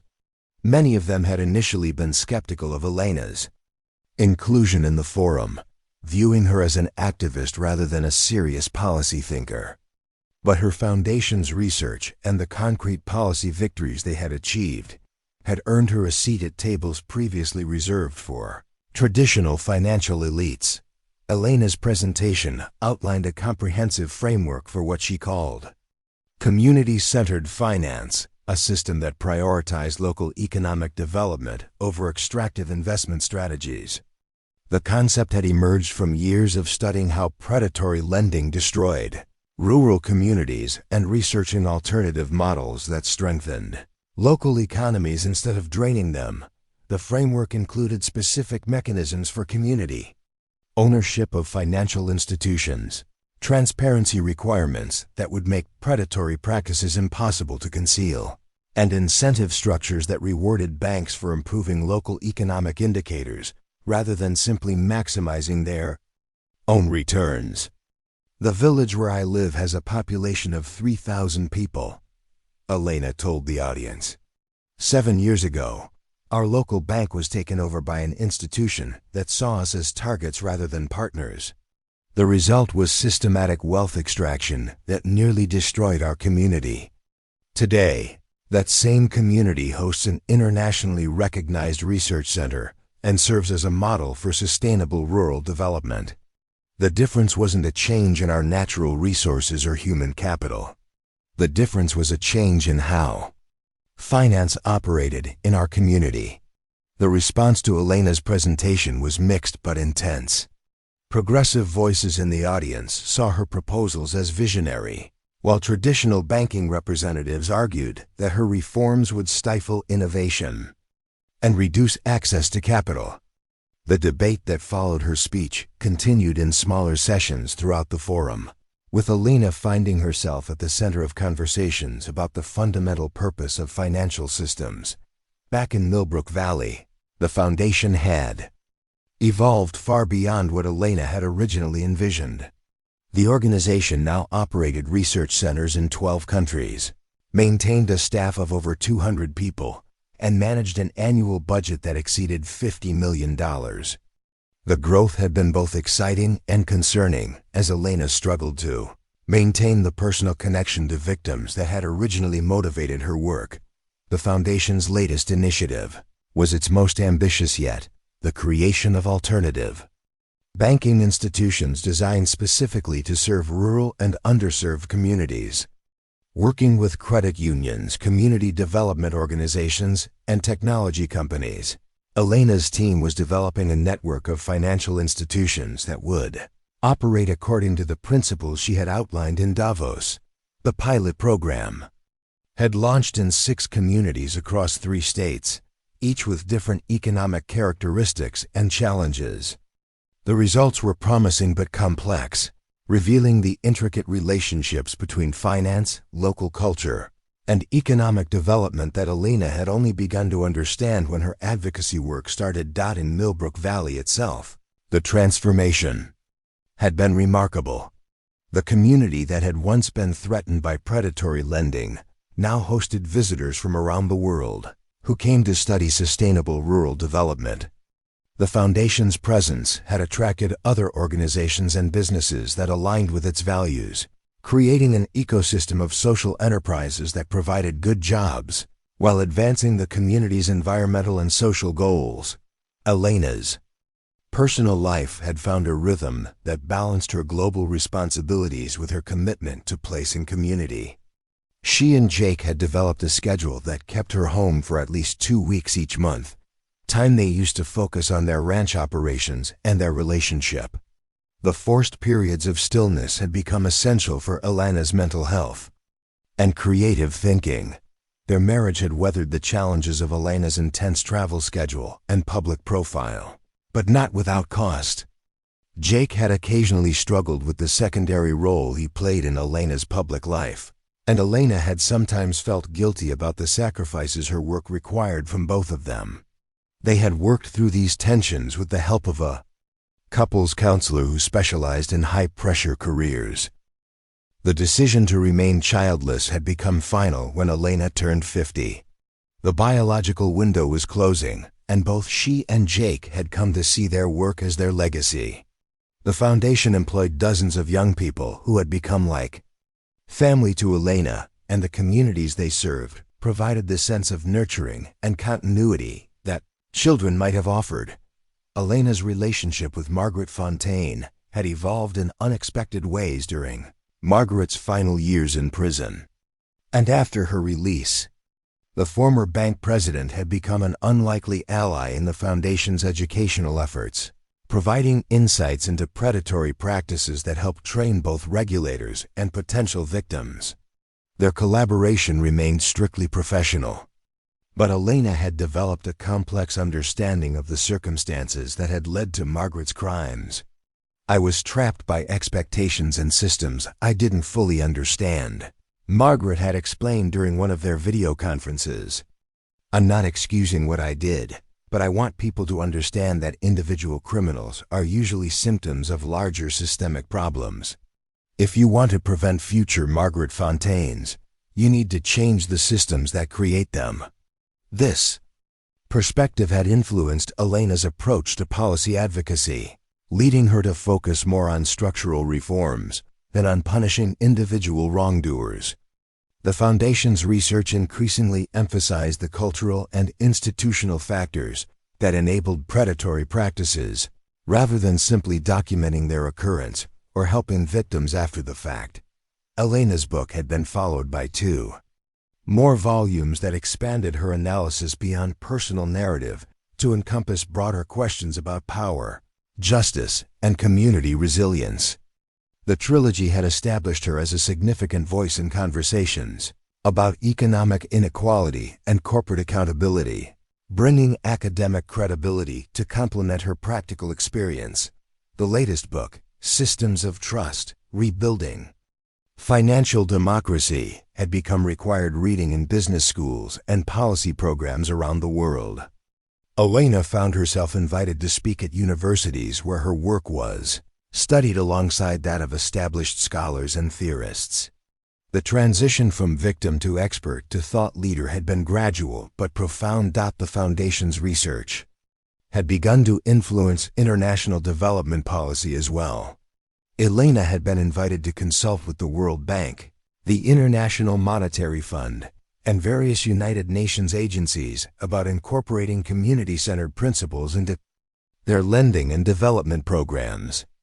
The work was challenging because it required adapting concepts developed for rural American communities to vastly different cultural and economic contexts. One of Elena's most satisfying projects involved working with indigenous communities in Central America who were facing predatory lending practices similar to what she had experienced. The collaboration had taught her about the universal aspects of financial exploitation while also deepening her appreciation for the specific cultural factors that shaped how different communities responded to economic threats. The international work had also exposed Elena to the global scale of the problems she was addressing. Financial predation wasn't limited to rural American communities or even to developing countries.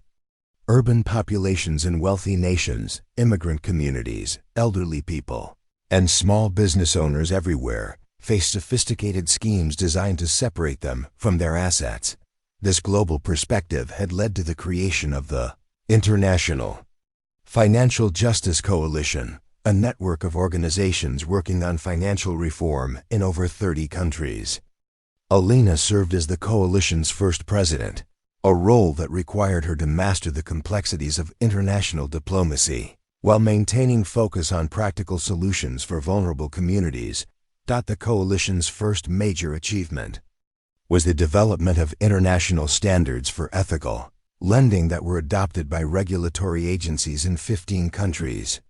The standards included requirements for plain language disclosure, cooling off periods for major financial decisions, and enhanced penalties for institutions that targeted vulnerable populations. Elena's role in these international negotiations had taught her about the complex relationships between national sovereignty, economic development, and financial regulation. She had learned to navigate cultural differences in approaches to business ethics while building consensus around core principles of transparency and accountability. The success of these initiatives had brought Elena to the attention of political leaders who were interested in recruiting her for elected office. She had been approached about running for Congress, serving as a state banking commissioner, and even considering a gubernatorial campaign. Each opportunity had been tempting in different ways, but Elena had ultimately decided that she could have more impact through the foundation than through traditional political channels. The decision to remain outside electoral politics had been difficult because Elena recognized the limitations of advocacy work that wasn't backed by legislative power. But she had also seen how political campaigns could consume organizations and individuals, potentially compromising the independence that made her voice valuable in policy discussions. Instead of seeking elected office, Elena had focused on building relationships with elected officials who shared her policy priorities. She had developed a reputation as a reliable source of both research and practical wisdom, someone who could explain complex financial concepts in terms that made sense to voters and politicians alike. The Foundation's policy advocacy had contributed to the passage of major federal legislation that strengthened consumer protections, enhanced penalties for financial fraud, and created new resources for victims of predatory practices. Elena's testimony had been influential in congressional hearings, and her research had provided the empirical foundation for several important regulatory changes, but Elena had also learned about the limitations of policy solutions to deeply rooted cultural and economic problems. Legal reforms could make predatory practices more difficult and risky, but they couldn't address the underlying inequalities and vulnerabilities that made people targets for exploitation in the first place. This realization had led the Foundation to expand its work beyond financial reform, to encompass broader questions about community development, economic democracy, and social resilience.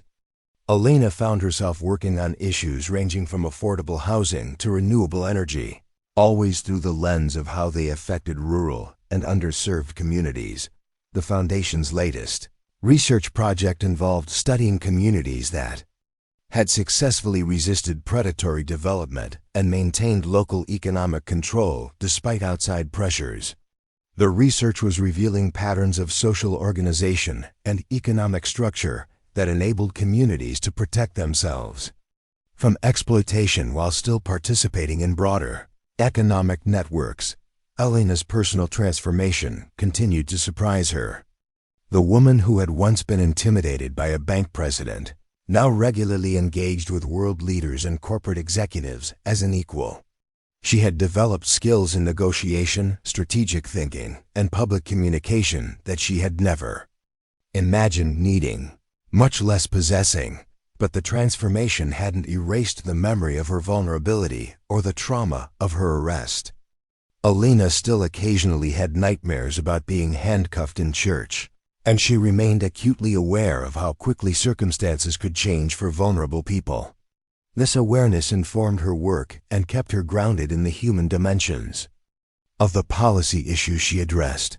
The Foundation's 10th anniversary was approaching, and Elena was planning a major conference that would bring together researchers, advocates, and community leaders from around the world.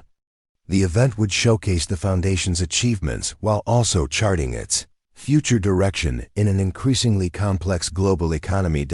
As Elena worked on her remarks for the anniversary conference, she reflected on the unlikely journey that had brought her from arrested widow to international advocate. The path hadn't been linear or predictable, but each step had built on the previous one in ways that seemed obvious only in retrospect.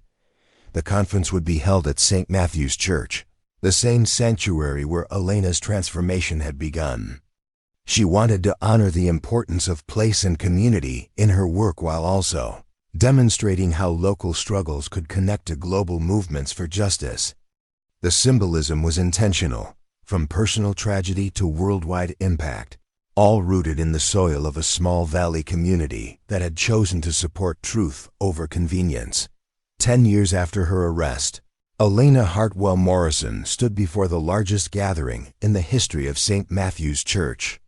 The small sanctuary that had once held barely 200 people had been expanded with a temporary pavilion that accommodated over 800 attendees from 43 countries. Representatives from the United Nations, the European Parliament, and dozens of national governments had come to Millbrook Valley for what was being called the most significant conference on financial justice in a generation. The transformation of the valley itself was as remarkable as Elena's personal journey. Where once there had been struggling farms and empty storefronts, there was now a thriving ecosystem of social enterprises, research institutions, and sustainable businesses. The Millbrook model, as it had come to be known, was being studied and replicated in communities around the world. Elena had chosen to begin the conference with a moment of silence, not just for Thomas, but for all the victims of financial predation who had never received justice. As she looked out over the diverse crowd of advocates, scholars, and policymakers, she was struck by how far the movement had come from its origins in her personal tragedy. 10 years ago, Elena began, her voice carrying easily through the expanded sanctuary. I stood in this church as a symbol of powerlessness. I was handcuffed, humiliated, and facing the loss of everything I held dear. Today, I stand here as proof that individual trauma can become collective transformation, that personal pain can be channeled into systemic change. The opening ceremony featured testimonials from communities that had implemented the Foundation's programs. Maria Gonzalez spoke about how the Alternative Banking Initiative had saved her family's restaurant in New Mexico. David Kim described the transformation of his Minnesota farming community through cooperative lending programs. Rebecca Okafor shared how similar principles had prevented land grabbing in her Nigerian village. Each story reinforced the universal applicability of the principles Elena had developed from her specific experience. The patterns of exploitation were remarkably consistent across cultures and continents, but so were the strategies for resistance and community protection. Dr. Jennifer Walsh, who had succeeded Elena as the Foundation's executive director 2 years earlier, presented the organization's latest research on global financial predation. The data was staggering. Over $300 billion in assets had been stolen from vulnerable communities worldwide through predatory practices in the previous decade alone. But the real cost isn't measured in dollars, Dr. Walsh explained. It's measured in destroyed communities, broken families, and lost trust in the institutions that should protect us. Elena's work has shown us that these costs are preventable, and that alternative models of finance can actually strengthen communities while providing fair returns to investors. Elena had deliberately stepped back from day-to-day management of the Foundation to focus on long-term strategic thinking and relationship building. The transition had been difficult, as she struggled to relinquish control of the organization she had built from nothing. But she recognized that sustainable impact required institutional structures that could outlast any individual leader. Her new role allowed her to spend more time on the ranch with Jake, who had become an integral part of the Foundation's agricultural research programs. Their operation now served as a demonstration site for sustainable farming practices that could thrive without exploitative financial arrangements. The integration of social justice principles with environmental sustainability had attracted attention from climate change researchers and agricultural policy experts.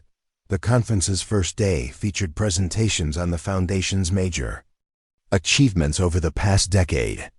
The Alternative Banking Network now operated in 67 communities across 15 countries, managing over $2 billion in assets while maintaining default rates significantly lower than traditional banks. The policy advocacy had contributed to financial reform legislation in 23 countries, with several more considering similar measures. Perhaps most significantly, the educational programs had reached over 500,000 people with training on recognizing and resisting predatory financial practices.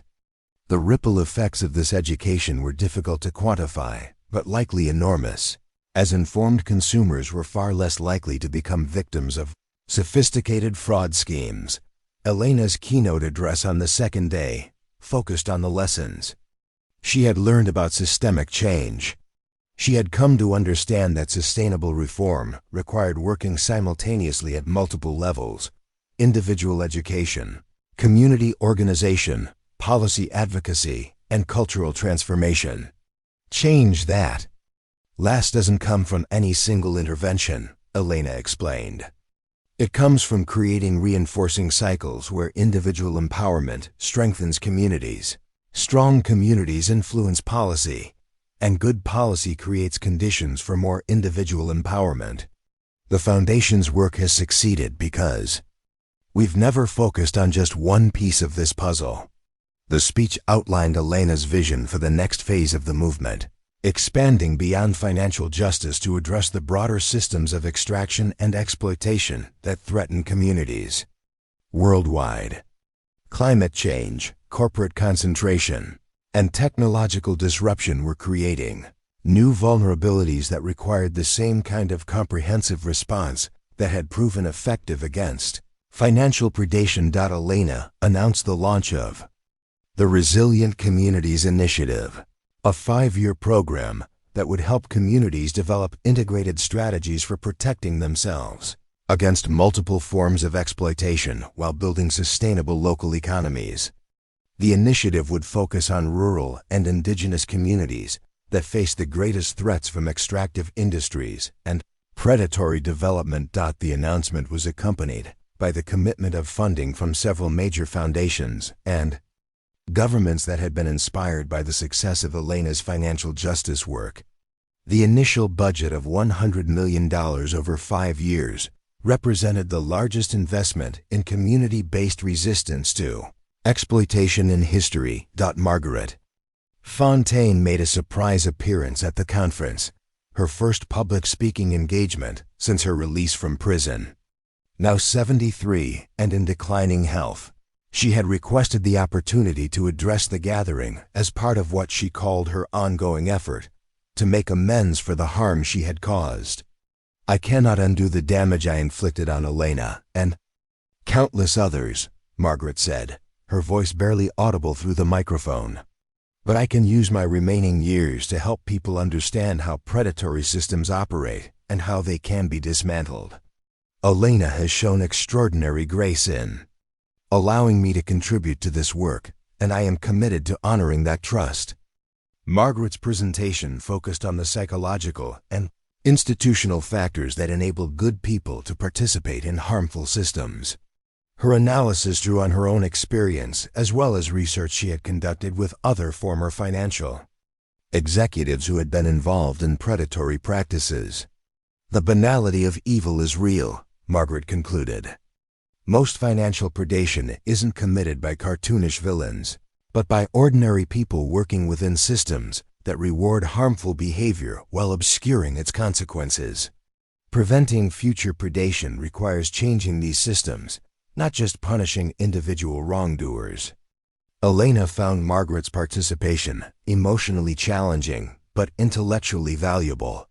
The woman who had nearly destroyed her life had become an important voice for institutional reform, and their collaboration demonstrated the possibility of transformation even for those who had caused great harm. The conference's third day featured workshops on practical implementation of community protection strategies. Elena participated in sessions on cooperative governance, alternative dispute resolution, and sustainable finance, sharing insights from her years of experience while learning from practitioners working in different contexts. One of the most moving sessions involved young people who had grown up in communities transformed by the Foundation's work. These teenagers and young adults had never known a world where their communities were vulnerable to predatory exploitation, and they brought fresh perspectives on how to maintain and expand the protections their communities had achieved. "You've given us a legacy of resistance," said 18-year-old Marcus Thompson, whose family farm in Iowa had been saved by the Foundation's intervention when he was 8 years old. "Now it's our responsibility to carry that forward and adapt it to new challenges." Elena was deeply moved by these young voices, recognizing that the ultimate success of her work would be measured by whether the next generation could build on what had been achieved rather than simply maintaining it. The passion and sophistication of these young advocates suggested that the movement would continue to evolve and grow long after Elena's active involvement ended. The conference concluded with the signing of the Millbrook Declaration, a document outlining principles for community-centered development that was endorsed by representatives from governments, international organizations, and civil society groups. The declaration committed signatories to supporting local ownership of economic institutions, transparency in financial transactions, and community participation in development decisions. Elena chose not to sign the declaration herself, explaining that her role was to catalyze the movement rather than to lead it indefinitely. "The principles in this declaration don't belong to me or to any individual," she said. "They belong to the communities that have fought for them and proven their effectiveness. My job now is to support others as they carry this work forward." The gesture was typical of Elena's approach to leadership, which emphasized empowerment over control. She had learned that sustainable movements required distributed leadership and local ownership, rather than dependence on charismatic individuals. In the weeks following the conference, Elena reflected on the journey that had brought her from personal crisis to global influence. The path had been neither straight nor easy, marked by setbacks, controversies, and moments of profound doubt about her ability to make a meaningful difference. But the results spoke for themselves. Hundreds of communities were stronger and more resilient because of the work that had emerged from her trauma. Thousands of families had been protected from predatory practices. Millions of people had access to more ethical financial services. And the movement continued to grow, attracting new leaders and expanding to address new challenges. Elena's personal life had found a satisfying balance between global impact and local rootedness. She and Jake had created a partnership that honored both their individual passions and their shared commitment to place. The ranch remained their sanctuary, a reminder of the values and relationships that grounded their work in the wider world. The Foundation's work had evolved beyond what Elena could have imagined when she first decided to speak publicly about her experience. What had begun as a simple desire to help other victims had grown into a comprehensive framework for community resilience that was being applied to challenges ranging from climate change to corporate consolidation. Elena's role in the movement had also evolved. She was no longer the primary spokesperson or decision-maker, but rather an elder stateswoman who provided wisdom and continuity while encouraging innovation and growth. The transition had been difficult but necessary, allowing younger leaders to bring fresh perspectives and energy to the work. As Elena prepared for the next phase of her life, she found herself thinking about Thomas and wondering what he would have made of everything that had happened. She believed he would have been proud of her strength and her achievements, but also concerned about the costs of public life and the distance she had traveled from the quiet existence they had shared.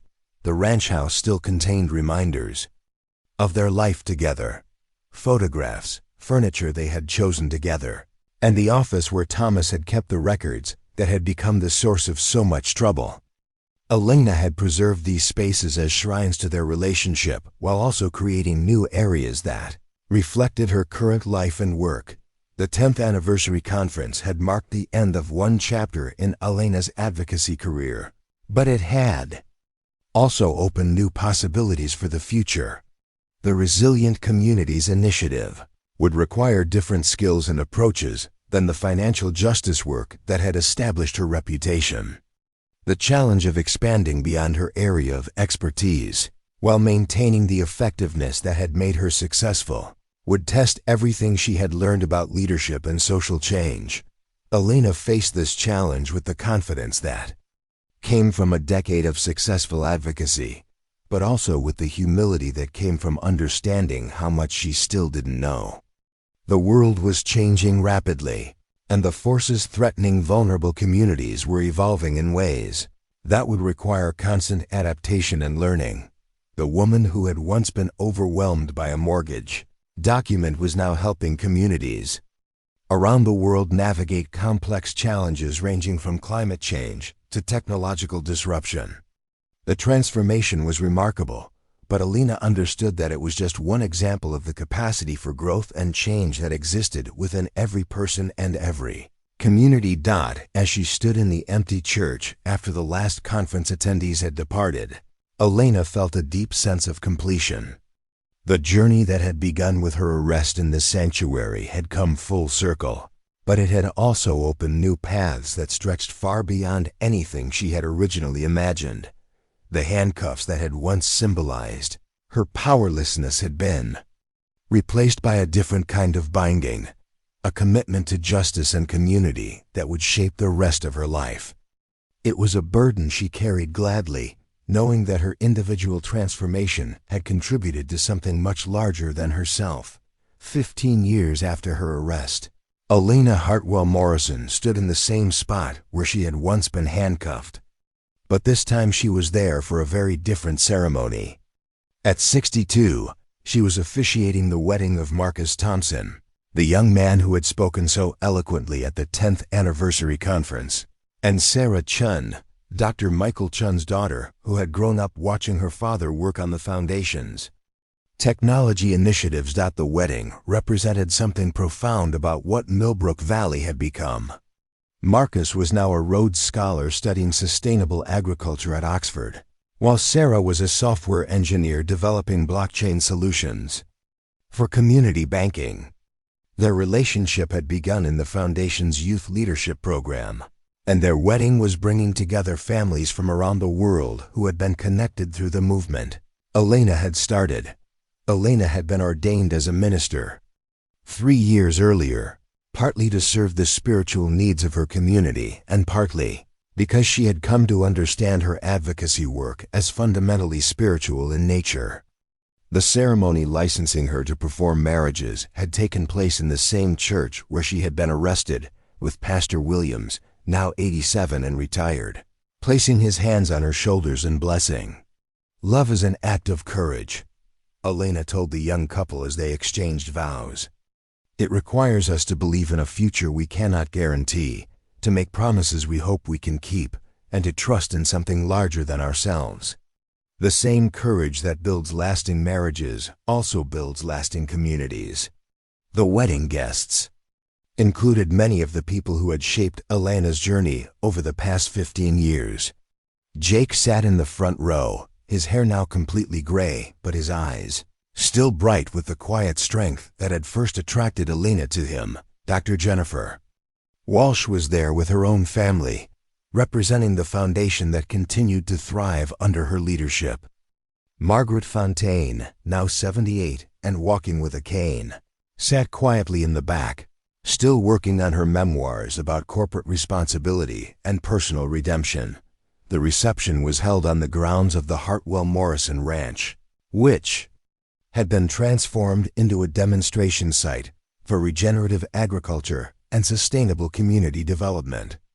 The pastures that had once struggled to support Thomas and Alana's modest cattle operation now hosted research projects from universities around the world, while also producing food for the local community and income for the foundation.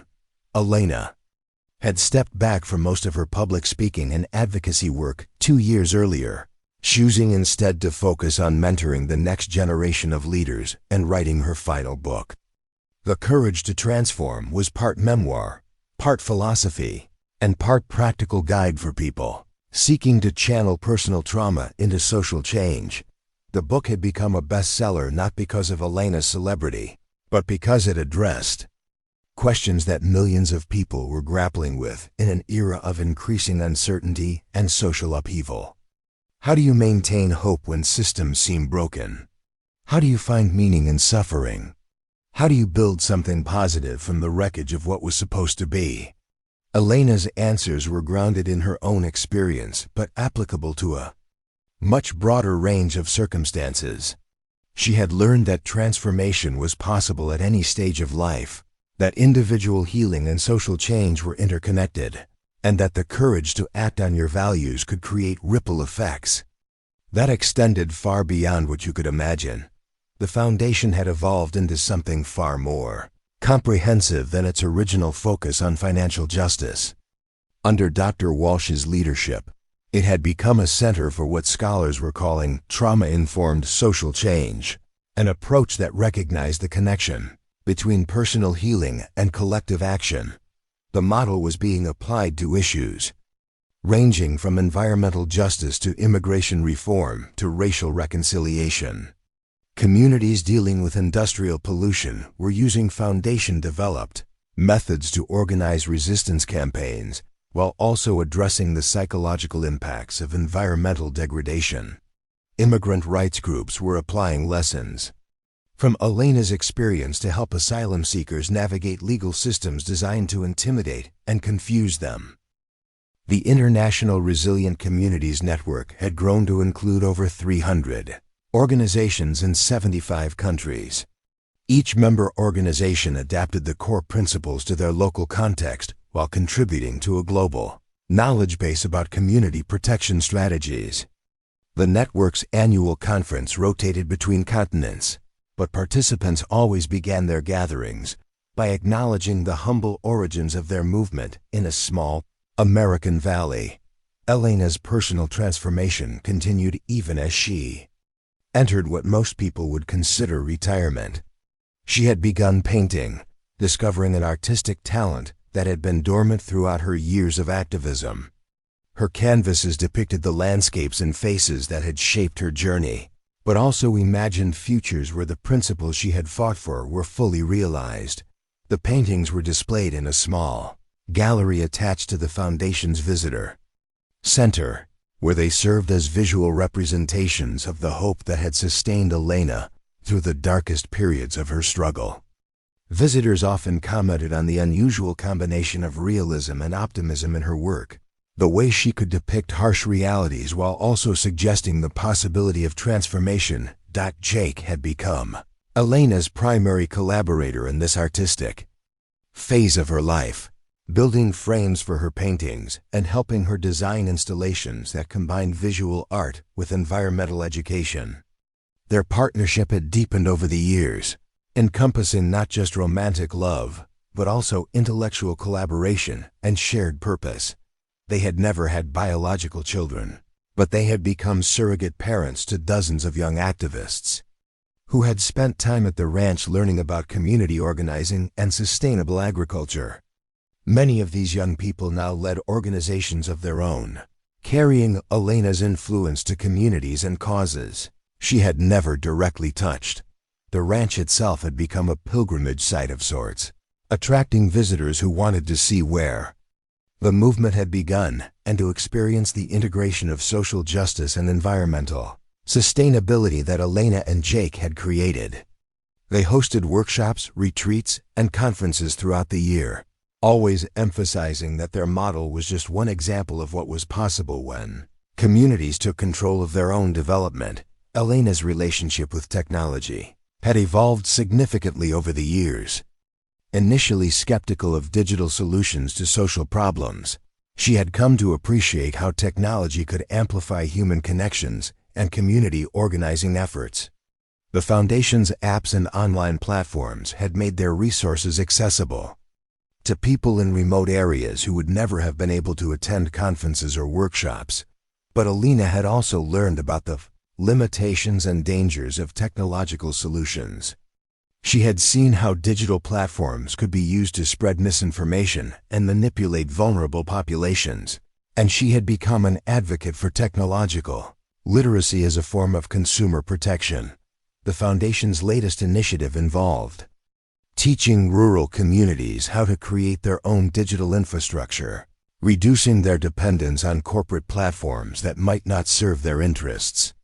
The program combined technical training with broader education about media literacy and digital rights, helping communities maintain autonomy in an increasingly connected world.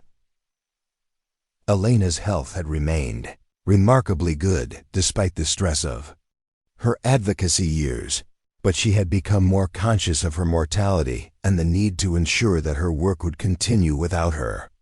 She had established an endowment fund that would support the Foundation's core operations in perpetuity, and she had worked with succession planning experts to ensure smooth leadership transitions. More importantly, she had focused on documenting the knowledge and relationships that had made her work effective.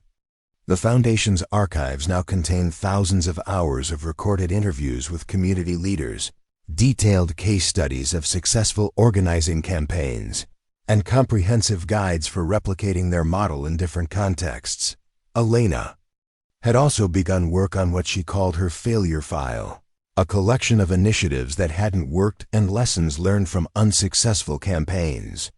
She believed that understanding failure was as important as celebrating success, and she wanted future activists to learn from her mistakes as well as her achievements.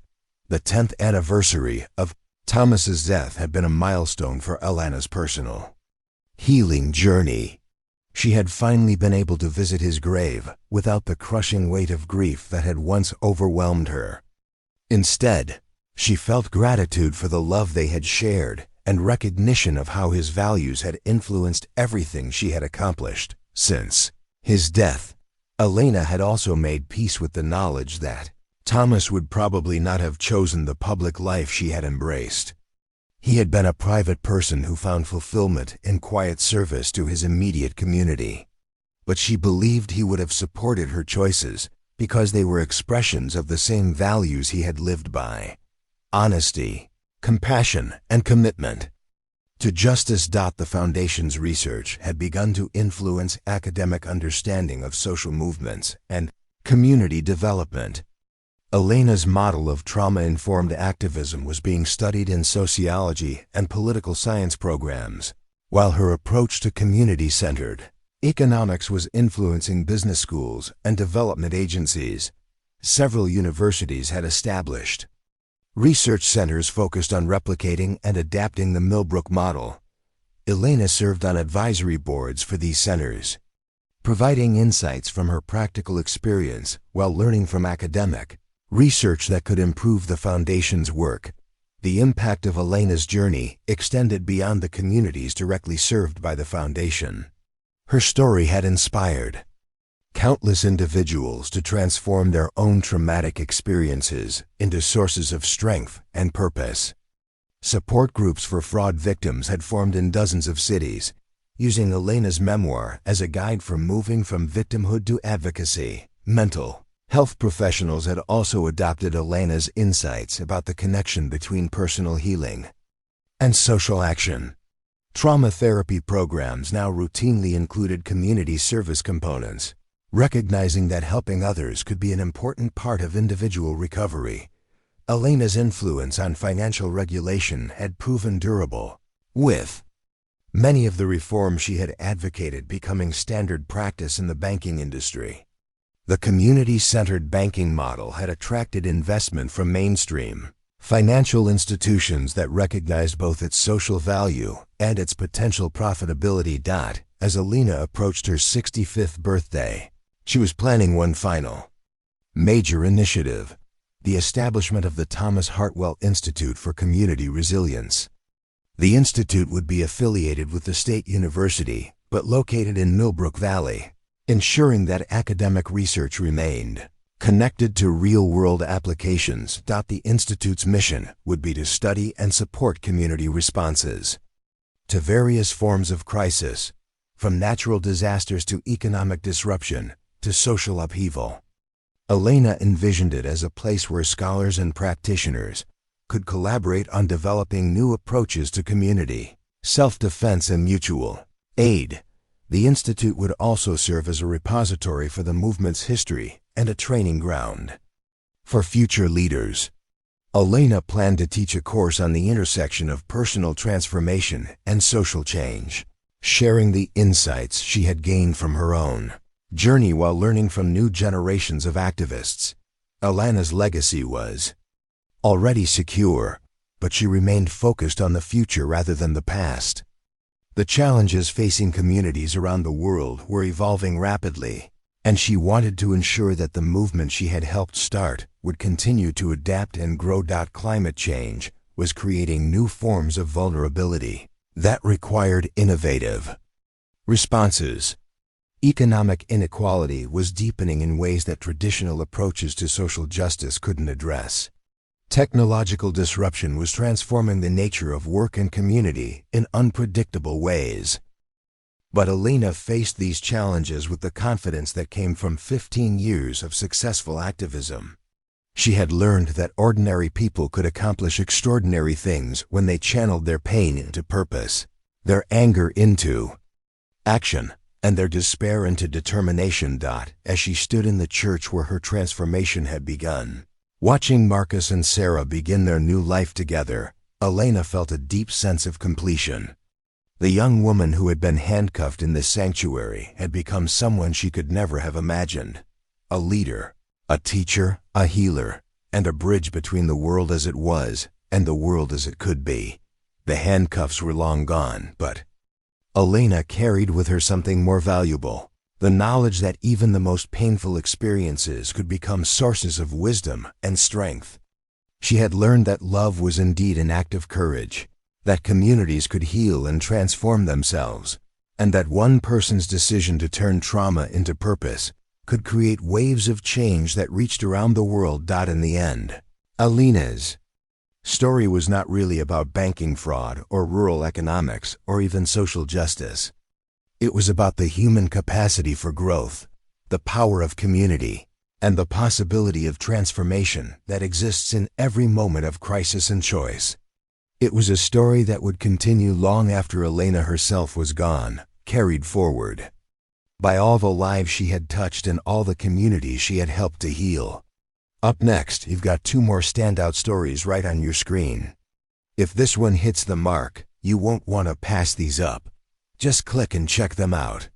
And don't forget to subscribe and turn on the notification bell so you don't miss any upload from us.